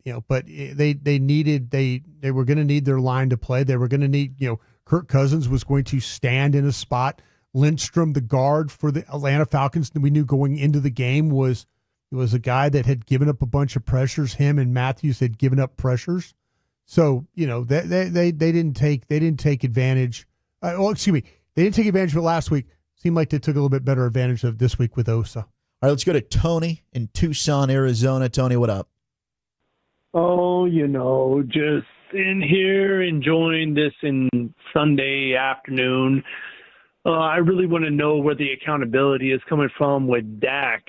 High, behind, in front, all of his passes are off targets. There was one play with Fergie when he ran an out route, and it was high and behind him. Yeah. Fergie didn't make the catch, and then when he came back to the huddle, Dak was hollering at him like he was the problem. Yeah. I think Dak is the one that needs to be taking accountability for his poor performance. He has just not been living up to his contract or even as a starting quarterback in the NFL. Rush looked better than him in the second part of the game there. I appreciate the call, Tony. I mean, I'll say this. I don't think Dak's been good this year. No. And he isn't living up to the contract right now. But if there's one person... Don't focus on the contract. Just focus on the play. The player hasn't been good. The player just... the play has been bad. Don't worry about the contract. I mean, again, he negotiated a contract. The Cowboys agreed to pay it. That's not Dak's... We'd all sign up and say yes. Yeah, that's not Dak's fault. He asked for a number. Todd France negotiated. The Cowboys came forward and said, yeah, this is what we're going to pay you. This is what you're going to be, what we feel like you're worth. Okay, here we go. Don't focus on the contract. Focus on how the guy's playing. Well, and it is totally fair to be critical of how he is playing. Yeah. And but the accountability stuff, Dak, he hasn't been as accurate. Man coverage, off coverage, he hasn't been accurate. But he accepts for accountability every week. He does. Dak stands up there and he will be the first to tell you when he stinks. But it's a lot of the same rhetoric. It is, 100%. We have to be. Now, today, improvement. Did not have a turnover, did not have an interception. That would be improvement right there. So to me, this is kind of where I feel like, though, that I don't focus on the money because the Cowboys are the ones that agreed to the contract. Dak just asked for the money and they gave it to him. So anyway, focus on the player. He hasn't been as accurate against man coverage, and he hasn't been as accurate when they play off coverage. And that's been a problem. He just has not been. And is that the wide receivers? Is that the tight end? Is that the lack that they don't have a true running game? Or is that the lack of an offensive line? I think all of it kind of takes what it is all together. But yeah, he needs to play better. He is your quarterback. Every team in NFL needs their quarterback to play better. They do, and the Cowboys certainly do. Now they might be without their quarterback for a while. As I would consider getting Trey Lance ready. If in fact that Dak is going to miss some games, you know what? I'm okay. Let's see. Let's honestly, Trey Lance gives you a little bit different dimension, and it gives you, if your offensive line is going to be poor and you got to have to scramble and run, and maybe play some read option stuff, maybe just a little bit different look. Sure, I like Cooper Rush. I think Cooper Rush is a very capable backup. I think you saw some really positive things when Cooper Rush gets to start. He was 5-1 when he was a starter. Good for him, But let's see. Maybe give teams something different, especially if you're going to struggle in the offensive line.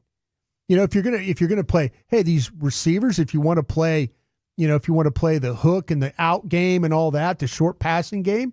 Yeah, fine. Create things for Trey Lance. But he could also, his mobility might help you a little bit on some of these times when things break down. I would surely give him a look. I don't think that'd be interesting. Any problems with that. I know what Cooper Rush is, and I'm totally comfortable with that. I'd like to see Trey Lance play just because I think he gives you a different dimension. Yeah, he gives you a dimension in the running game. There's no doubt. I would expect a lot of turnovers potentially with Trey. Well. Yeah, but hey, you know what? You're turning over the ball with your starter at times. You were. You absolutely were. All right, Dallas Cowboys football will continue in a moment. Hi, I'm Bob. No, not your dad's.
Cowboys.com. Tell them Drew sent you. Hood, hood. 5-man rush as Prescott escapes to his hill. There's the run. 35-30, 25 first down, 20 and out of bounds. That is our What a Play of the Game, brought to you by Reliant and NRG Company. 2nd and 15 at the Falcon 39. Dak scrambling for 22 yards. Longest run the Cowboys have had all year long. Drive ended with the touchdown pass to Rico Dowdle for 3 yards that made it 14-10. Unfortunately, Dak did injure his hamstring. He said it was something he's never really felt before. Did say he injured it during a scramble, which will, I'm sure, garner some conversation on, okay, well, do you want him running or not running? I want Dak definitely using his legs. I think you have to. Yeah. I mean, to me, it's part of football. Your quarterback being able to run is something that the defenses always don't account for, and it could be used to keep drives going. His 22-yard run, I love seeing it. It's unfortunate that he got injured later in the game. But like I said earlier, I saw Dre Greenlaw, right? Yep. 49ers come flying off the sidelines, get ready for a series in the Super Bowl, blow out his Achilles. It happens. Injuries like that happen. So if he got hurt, because of something that happened to him in the game, then that's something that, it's something you live with. And we all know that too well right now. The Cowboys are having too many injuries that they're having to live with. It's tough. CeeDee Lamb with the shoulder says that he should be able to go against the Eagles coming up this week. Dak's going to try like hell to be able to play. Yeah. We'll see what happens with that. I mean, Deron Bland, Micah Parsons, are they able to go? Brandon Cooks, I think, probably trending in a positive direction. But, I mean, offensively, the injuries haven't been a big issue. It is on the defensive side of the football. And today, again, I mean, there were miscommunications in the secondary. Might have been the Diggs not practicing. But that could have been. And what Mike described was all his defensive backs were playing on the same level. It's really easy to pick. Usually what you do is when you play bunch formation, you stagger your defenders so they can't pick you. And it makes it a little bit more difficult. Dallas was playing it like they were all lined up, dude, blocking for a punt return. And you didn't have the depth, and now you're trying to run through the muck there, and you just run into the traffic. Absolutely. And Mooney's running wide open. And again, Diggs did not practice all week. It might have been a blitz that they worked on or a call that they worked on, and he didn't look comfortable when they lined up to do it, by the way. And then Donovan Wilson gives up one of the touchdowns and looked like he picked up, I think it was Ray McLeod. That was his. It seemed like, and look, it might not have been, but that was probably his guy, just a little late to read and react on that. Donovan Wilson did have 8 tackles today, second on the team to Eric Kendricks, Kalen Carson. They got him in coverage 7. again, didn't they? They did. Yeah, they got him isolated on He's the at back. his best downhill. We've talked about that plenty. Yep. We really, really have. Zach Wolchuk alongside the Super Bowl winning scout Bryan Broaddus, the official post-game show of your Dallas Cowboys. Cowboys falling to 3-5. They lose to the Falcons 27-21. We got the calls fully loaded up, ready to rock here. Let's get back to the phones,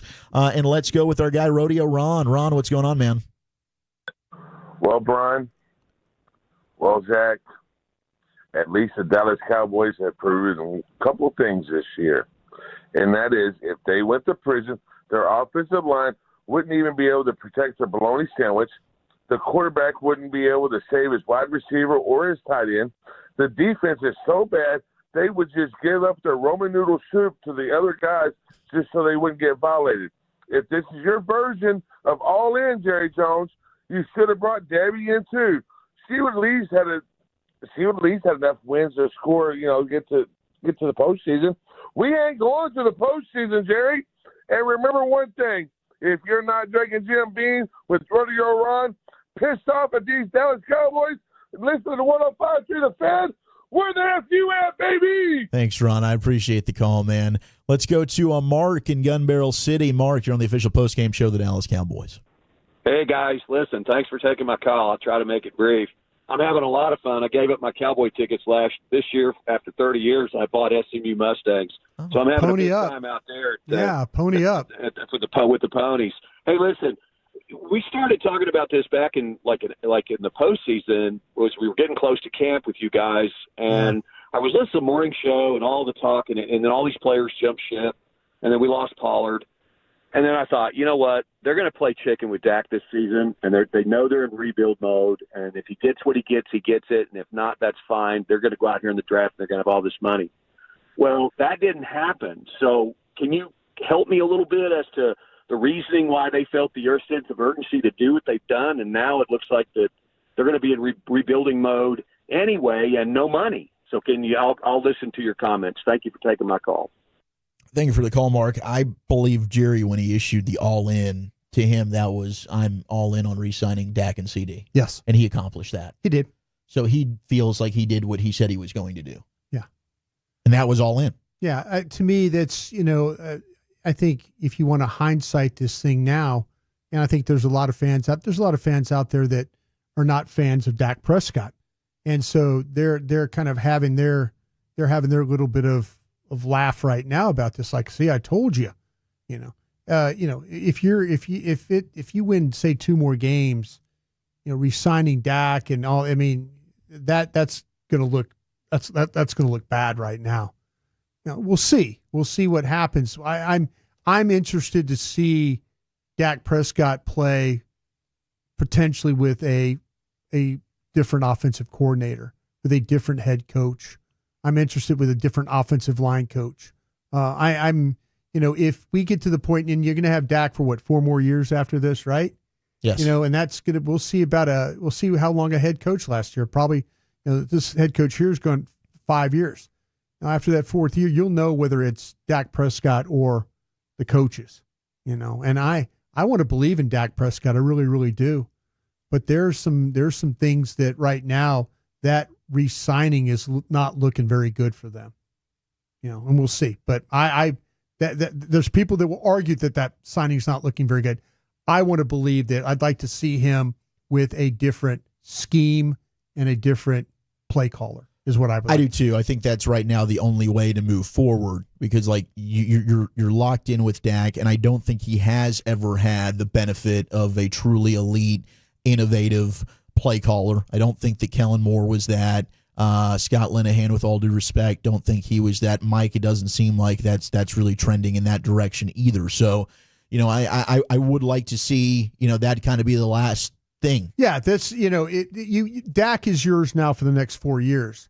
So, as if you're one of those fans that are a Dak fan, then you want to see him have an opportunity. I'm not saying I'm a fan. I would like to see him have the opportunity with a different play caller. That's just me. That makes it difficult, though, and I know, and I agree with you. Like, we can't be faulting Dak for the contract. You can't. The front office puts him in a bad position because they use that then as a reason why they can't build around him. Exactly. See, which is not fair. He asked for the money, and they negotiated the money. Dak, sure, he wanted to do the deal, and Todd France got the deal done. The Cowboys are the ones that agreed to the deal. So you can't blame Dak for his contract. You have to blame the front office gave him the contract. They're the ones that put themselves in that situation. So I never look at what players make, because they just ask. They ask for, hey, this is what I think I'm worth. And the organizations could either say yes or no. And in this case, they said yes to Dak. That's on them. That's not on Dak. Dak was just asking what he thought he was worth, and they gave it to him. And it's also on them to figure out a way to build a team around him. Yeah. Because this isn't good enough. Nope. And, I mean, you can point across the league teams that have paid their quarterback that are still finding ways to be creative with their roster construction. Yeah. I mean, you're seeing it with Buffalo. Buffalo regressed over the offseason, but they went ahead and have made moves to try and they moved on from guys. Trade. They did. They moved on. They moved on from guys. And they've drafted guys. They've asked them to step up. And they have. Kansas City, certainly. I mean, there's Tyreek Hill. They moved on. I get it. But they've got the best defense in the league. Yeah. Right? I mean, go ahead and do something where you can try and put defensive. Like, you can still go ahead and add to your team. That's a myth and a lie that they want to then throw on. Okay, things aren't going well. There's only a percentage. Like, the cap, sure, whatever. That's on them. That's on them. Yeah, they made that decision. Yeah, they gave Dak the contract. Dak asked for X amount of dollars. The Dallas Cowboys agreed to his demands. Yes. That's on the Dallas Cowboys. That's not on Dak. And the offensive line, a lot of text coming in about the offensive line. It's not good enough right now. It's not. And you are starting 2 rookies, and you're going to go through some growing pains there. And but your you right have side struggling. Yep, Terrence still hadn't been good. Yeah. Zach Martin, whether it's a back injury or old age, whatever it is, time. struggling, no question. Yeah. Tyler Smith had a penalty today Yeah. as well that was very costly in the red zone. You ended up having to settle for 3 points instead of scoring a touchdown. I mean, that's something where you can't have that from the guy that's supposed to be one of your best players and definitely your best offensive lineman. But the hope is the 2 rookies are going to get better. So next year you're in a better position along the offensive line. Do you look into benching a Terrence Steele? Maybe you could do that. They put in Awesome Richards if they like what they saw from Awesome Richards. Yeah. To me, I would if you're looking at real possibilities and real opportunities, I don't think they would do anything with. I think Terrence Steele has actually regressed since Joe Philbin left. He has. So Mike Solari, a lot of that's on him. A lot of it's on the offensive line. And I mentioned Father Time at right guard. That's been a problem. Learning curve at the left tackle and a center that's still trying to figure out these twist games up front.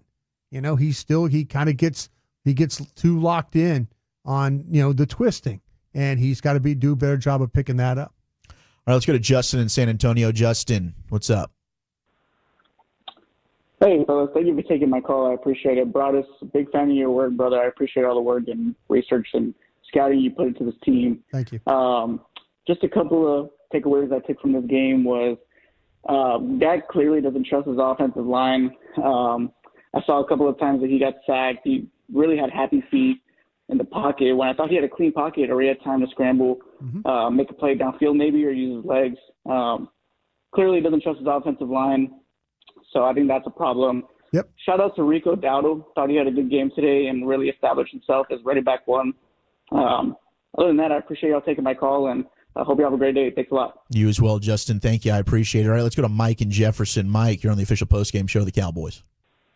Hey, guys, I think one thing we can do to possibly save the season is just 25-plus carries, and if you can't get 50 yards, you'll lose, but we're losing anyway, so you may as well give it a shot.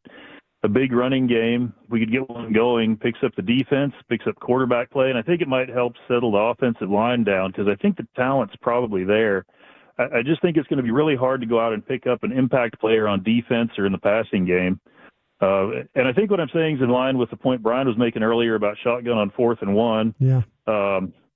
Brad wanted Myles Garrett. I wanted T.J. Watt, but, good luck. Yeah. That could be difficult. Yeah. And another point I wanted to make was give me 5-1 Cooper Rush. I don't like getting these skinny little quarterbacks hit running the football anyway. I'll tell you what, man. You watch that kid from the Commanders play? Yeah, I've seen him, but is he going to make the postseason? Oh, he'll be there. That kid's tough as a boot. Yeah, that kid. I watched him at LSU even. He's a good player for sure. He's a great player. He's a great player. If you're a Cowboy fan, you need to be worried about the Commanders going forward with that cat. That's going to be a problem. Yeah, that cat's going to be a problem. Thank you, Mike. I appreciate it, man. We'll see what they're probably going to rock with Cooper Rush. I know Brian was saying hey, maybe you play some Trey Lance, just see what Trey Lance. Maybe there's a package you can do for Trey Lance. Get him on the field, see what those legs can do. He certainly can run around, but that'll be interesting chatter. Hopefully, maybe Dak makes a great recovery and he's able to go and play this weekend. But the Commanders look very, very good as they won today. We'll give you an update on the rest of the NFL scores. Also, what's going down in Filthy right now as well. And we'll continue to take your calls and texts. You're listening to the Dallas Cowboys Radio Network.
sack. Ball's the ball out. is out. Kicked around.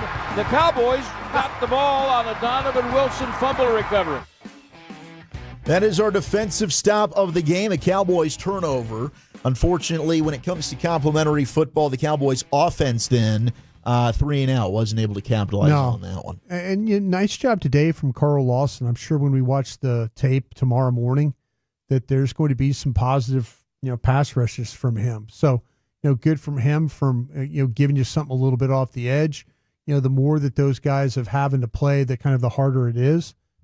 Maybe if you can get some guys back healthy, but, like I say, it's I don't know how much real change you can have. The injuries, the guys coming back will help, but I just kind of feel that this is who you are right now as a team. You make a lot of mistakes. You don't handle things on the sideline well.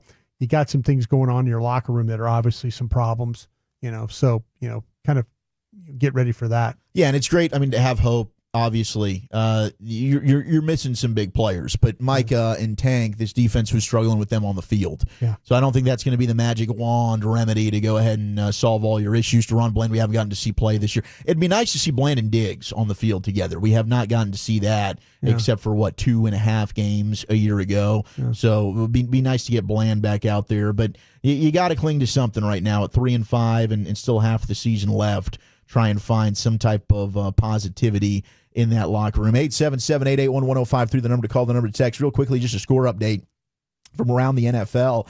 And then filthy right now, Eagles up 22-16 on the Jags. They're up 22-0. Yeah, they're trying to. Philadelphia is trying to lose this game to Jacksonville. And Jacksonville, Saquon Barkley with a fumble. It looked like that Miller got his foot. But the officials, Alan Eck, the official for this game, says no, this is a touchdown for Jacksonville. So with 5:12 left in the third, you got a ball game at the link there. Philadelphia 22, Jacksonville 16. Lions up on the Packers and Lambeau 24-3 as it's been a really Detroit has been kicking their ass. Impressive this whole game. Yeah. And Ben Johnson's been in the bag. It's pouring down rain. Yeah. Jordan Love's definitely struggling with that. Josh Jacobs has 11 carries, 92 yards. Majority of that came on one big chunk. Seattle and the Rams 13-10. Seahawks leading at home.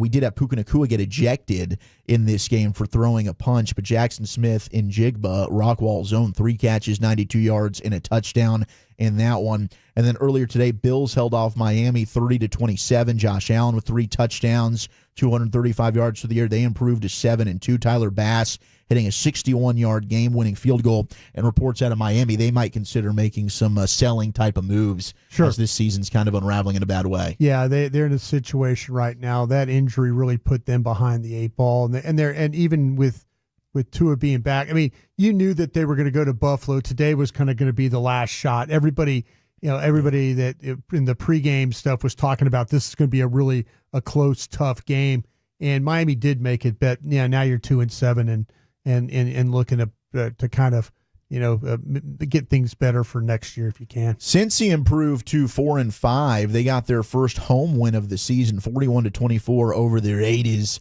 as Chase Brown, 27 carries, 120 yards, 5 touchdown passes for Joe Burrow. He said at this point, I'm going to be ticked off if we don't score every single drive the remainder of the season. Yeah. As you got very locked in Joe Burrow. Oh, interception from Hurts. Hurts just threw another interception here. It's going to be Andre Sisco, the safety, with a pick, under 4.5 to go in the third quarter as Jacksonville down 1 score, looking to rally and have a big comeback that could put the Eagles down to 5-3. Maybe start to have them spiraling as they head to AT&T Stadium next weekend. Well, let's see if in fact this is a catch. Ooh, that might have bounced on the ground. Oh, I think he got his. I think he got his arms under. Let's see. Need another angle of this terrible. one. Yeah, you can't see. I think this hits the ground. I think he scoops this one. You're going to need to see an angle from the front. But they ruled it. They did rule it. Here we go. Here's the front angle. That's not an interception. That's not an interception. That's not going to stand unless the officials just want to give it to Jacksonville. Yeah, they're calling it hit the ground, incomplete pass. So halt that one as Philly will maintain possession. Chargers improved to 5-3, 27-10. They get a win. J.K. Dobbins continues to be outstanding. Titans hold off the Patriots. I'm not happy to hear that. 20-17. They're the first team this year to win a game after losing to the Lions. They break the trend. Of course they did. That was a good theory you had going in, though. Yeah. I liked your idea. That's why you just don't pick bad teams. Yeah. Commanders 27-22. They're 7-2 on the season. First time since Norv Turner was the head coach. They've started 7-2. Jaden Daniels, 209 yards, couple of touchdowns. He was brilliant. Panthers over the Saints, 23-22. See, now here's, if you played the Saints this week, you probably get a win. I mean, any other time. They haven't won since beating the Cowboys. They had not won. Lost, 7 straight games? 7 in a row. Yep.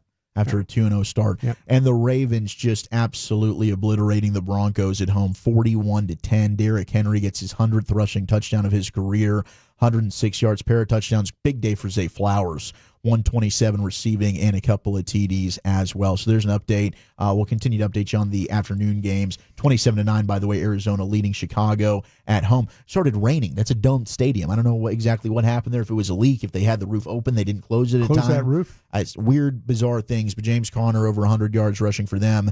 27-9. Arizona first place in the NFC West, leading that one. All right, back to the phones. 877-881-1053. Let's talk to James in Kingsville. James, what's going on? How you doing, guys? We're doing.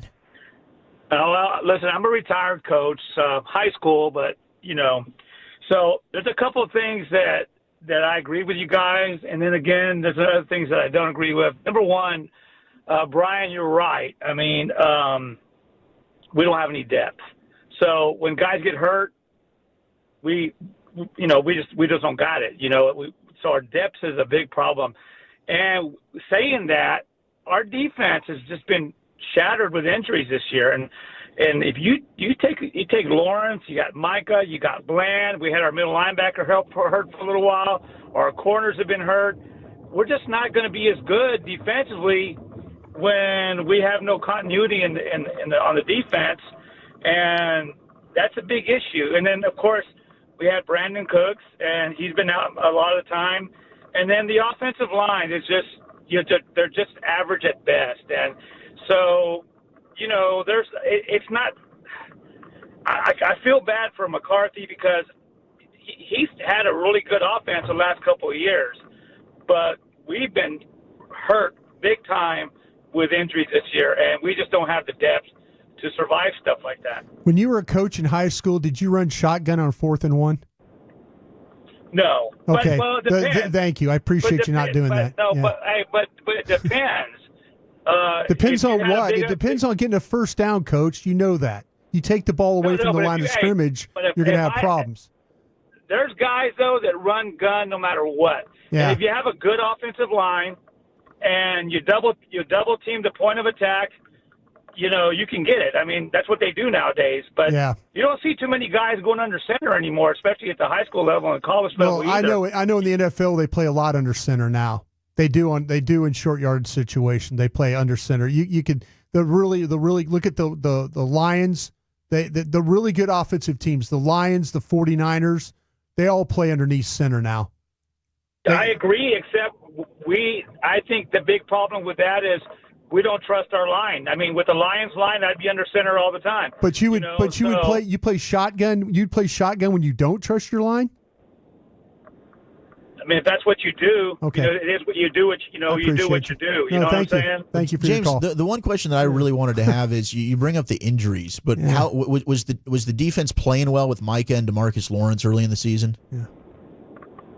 Well, I mean they were doing a little bit better, but it's not just Micah. It's Micah and Lawrence, and the middle linebacker was out. Your secondary is out. So it's a lot of things, and then these guys. There's no continuity there when all these guys are, next man up, man up. I know that. Yeah, but what do you hear when Mike McCarthy stands up there and tells you that they don't practice very well? How does that make you feel as a coach? Well, that's not good. Okay, well then it's hard to defend these coaches, then, Coach. It really is. It's hard to defend these guys. It really, really is. That's all I'm saying. No, I don't think he makes every good call. I just think that he's been a good coach the last couple of years, and it hasn't always been his fault. Sure. So, I mean, sometimes if you don't get to buy the groceries, Yeah, there you go. Yeah, thanks, James. Yeah. He's responsible for the practices, and he's responsible for the play calls. I appreciate. Thank you, Coach, for calling in, but I'm sorry, I don't agree with you. There's no doubt the injuries. And as a personnel guy, 100%. I personnel guys have let you down over there too. Yeah. It ain't just all the coaches. personnel guys that let you down. Brandon Cooks was barely being used in the offense, which was a big complaint of ours. Like, no doubt, all those players would help. There's no question about it. But if we saw them playing well with said players, and then all of a sudden things deteriorated, I'd use that as an excuse. They weren't playing well with those players. No. So I don't think that that's the remedy. I mean, I get what you're saying there, Coach, but I don't think that that's a fair excuse right now. The injuries, I don't think it is whatsoever. Every team in the league's dealing with those. You got to find a way. They've got a lot of injuries, but they don't have a lot of injuries on offense. And we're so damn spoiled when it comes to offensive line. Like, yes, the Cowboys had 3 first-rounders that were awesome, borderline, all of them Hall of Fame type of players. Not every team gets the luxury of doing that. Can you name any but one offensive lineman on the 49ers? How many first-rounders do the Lions have? They got Penei Sewell. Taylor Decker, maybe 10 years ago, was a first-round pick. Frank Ragnow was. Frank Ragnow, they took him late in the first round at center. So, I mean, like, guys, you got to find a way to overcome this, and they do. They've got Tyler Smith, who's a first-rounder. They've got Tyler Guyton, who's a first-rounder that they took. And you're going to go through some growing pains. You got a center who's doing his damnedest there that was a guard who's its first time playing center that you drafted in the 3rd round. You paid Terrence Steele. He's not playing well. So if you got a bad right tackle, whose fault is that? That's then on the pro personnel department. Jerry, Steven, right? They decided to pay Terrence Steele. They liked what they saw there. And then, unfortunately, age is there. But we can't. I mean, the offensive line stuff, teams find a way to mitigate having an offensive line that might struggle in areas, and some of that is coaching. You've got to find a way to put your players in the best position to win. I don't think that the players are good enough right now. I don't. But you can't give the coaching staff a pass. And quite frankly, I wanted to fight against the offensive numbers against bad teams for the last 3 years, but that's freaking accurate when you go back and look at it. When this team went up against good defenses, the offense wasn't good, and it damn sure wasn't in the postseason. So, I mean, yeah, you can beat up on a crappy NFC East division and make the offensive numbers look inflated. And I was having fun, and I was excited. But I can't, it's difficult to hang your hat on that. So, I hear you, but I'm not going to use that as an excuse. 877-881-1053, the number to call, the number to text. We'll put a bow on this one. We'll try and get through some of the last remaining callers. Dallas Cowboys football will continue in a moment. Dallas Cowboys fans know a thing or two about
Make your crypto play today.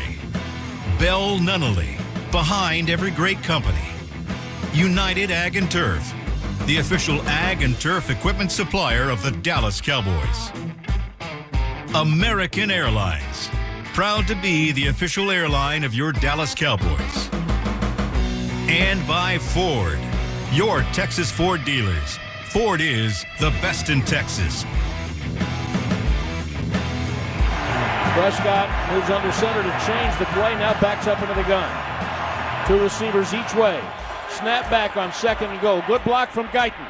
And Prescott has to avoid pressure. Runs into his blocker. Runs at the 10. Flips it in the end zone. And Dowdle hung on despite contact. Touchdown Cowboys.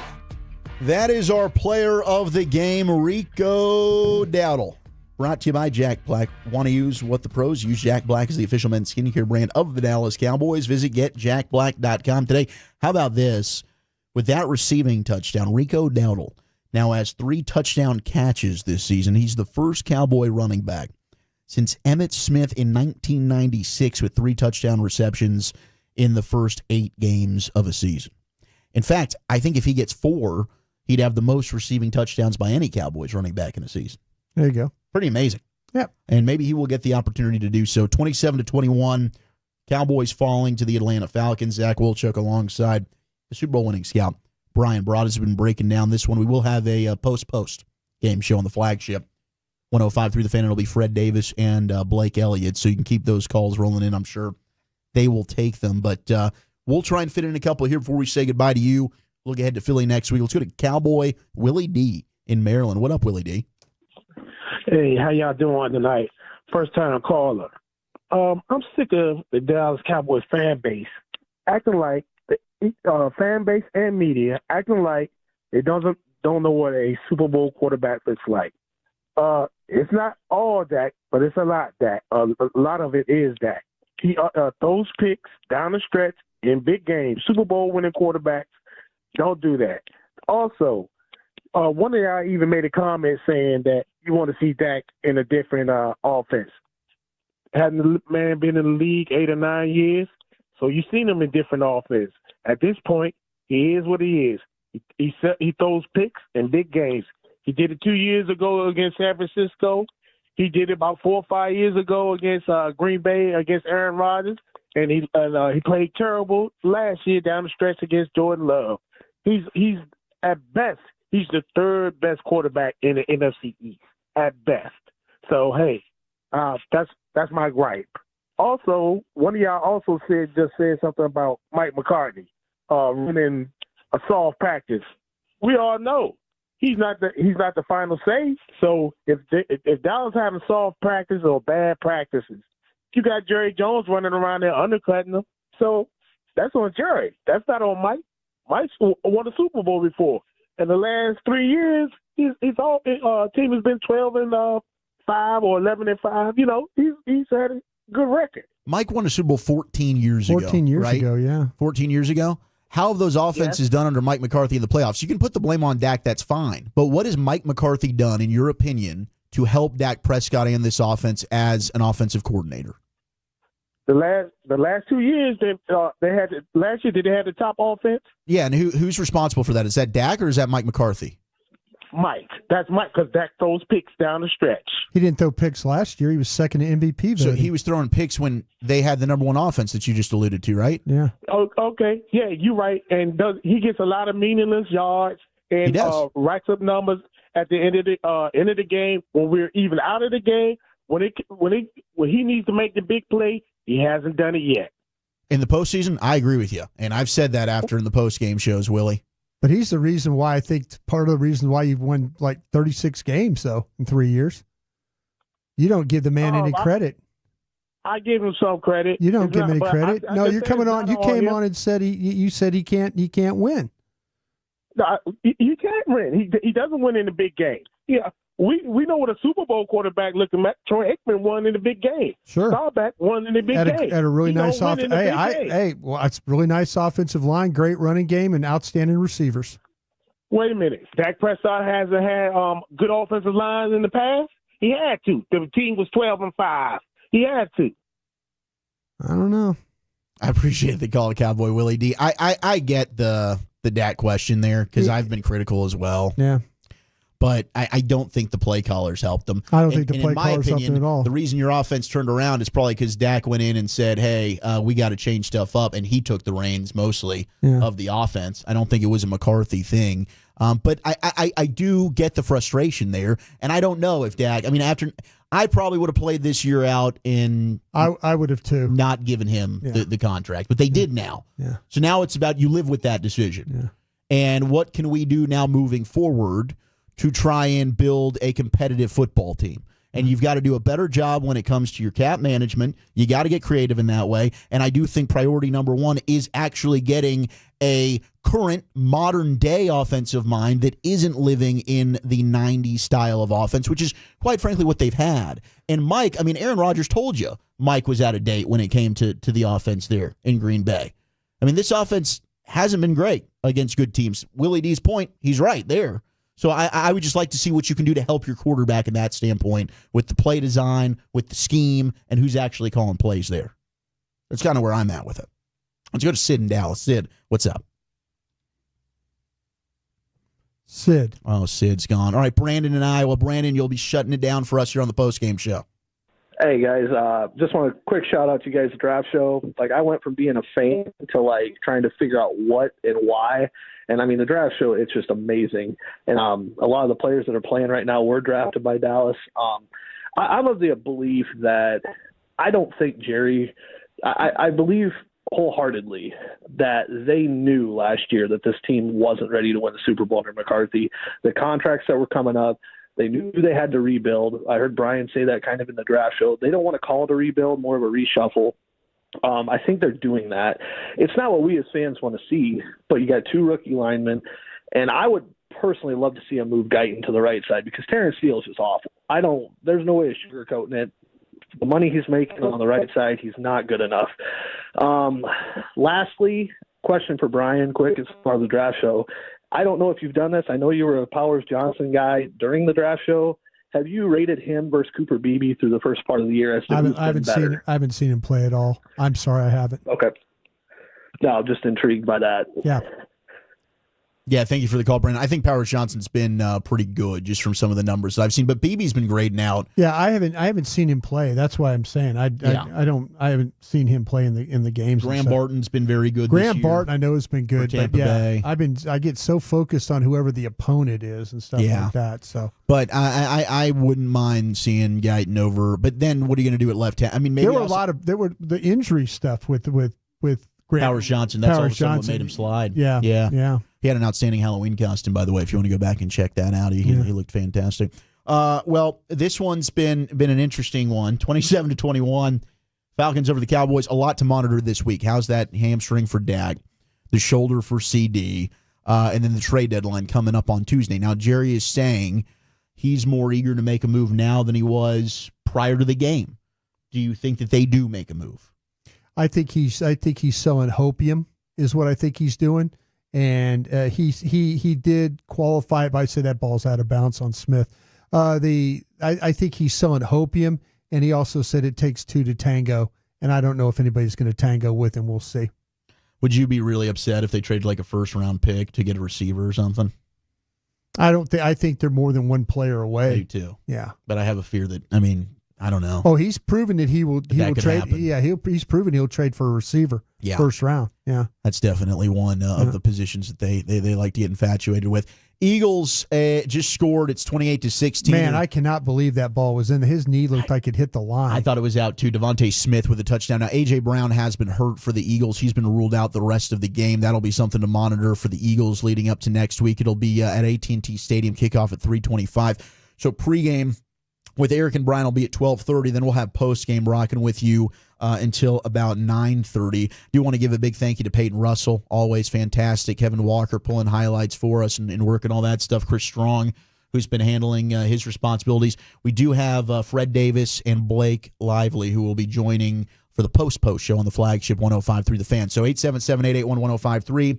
Get your calls in there, and they'll be able to keep chatting with you. But, this is one where this season at 3-5, I don't know that it's going to necessarily turn around. I don't think this team just doesn't seem like it's very good. Nope. And the coaching is an issue. The tackling is a big problem. You went from being one of the best tackling teams in the league a year ago, and now I think they're second worst in the NFL. They are. When it comes to most tackles missed. And that didn't really change today.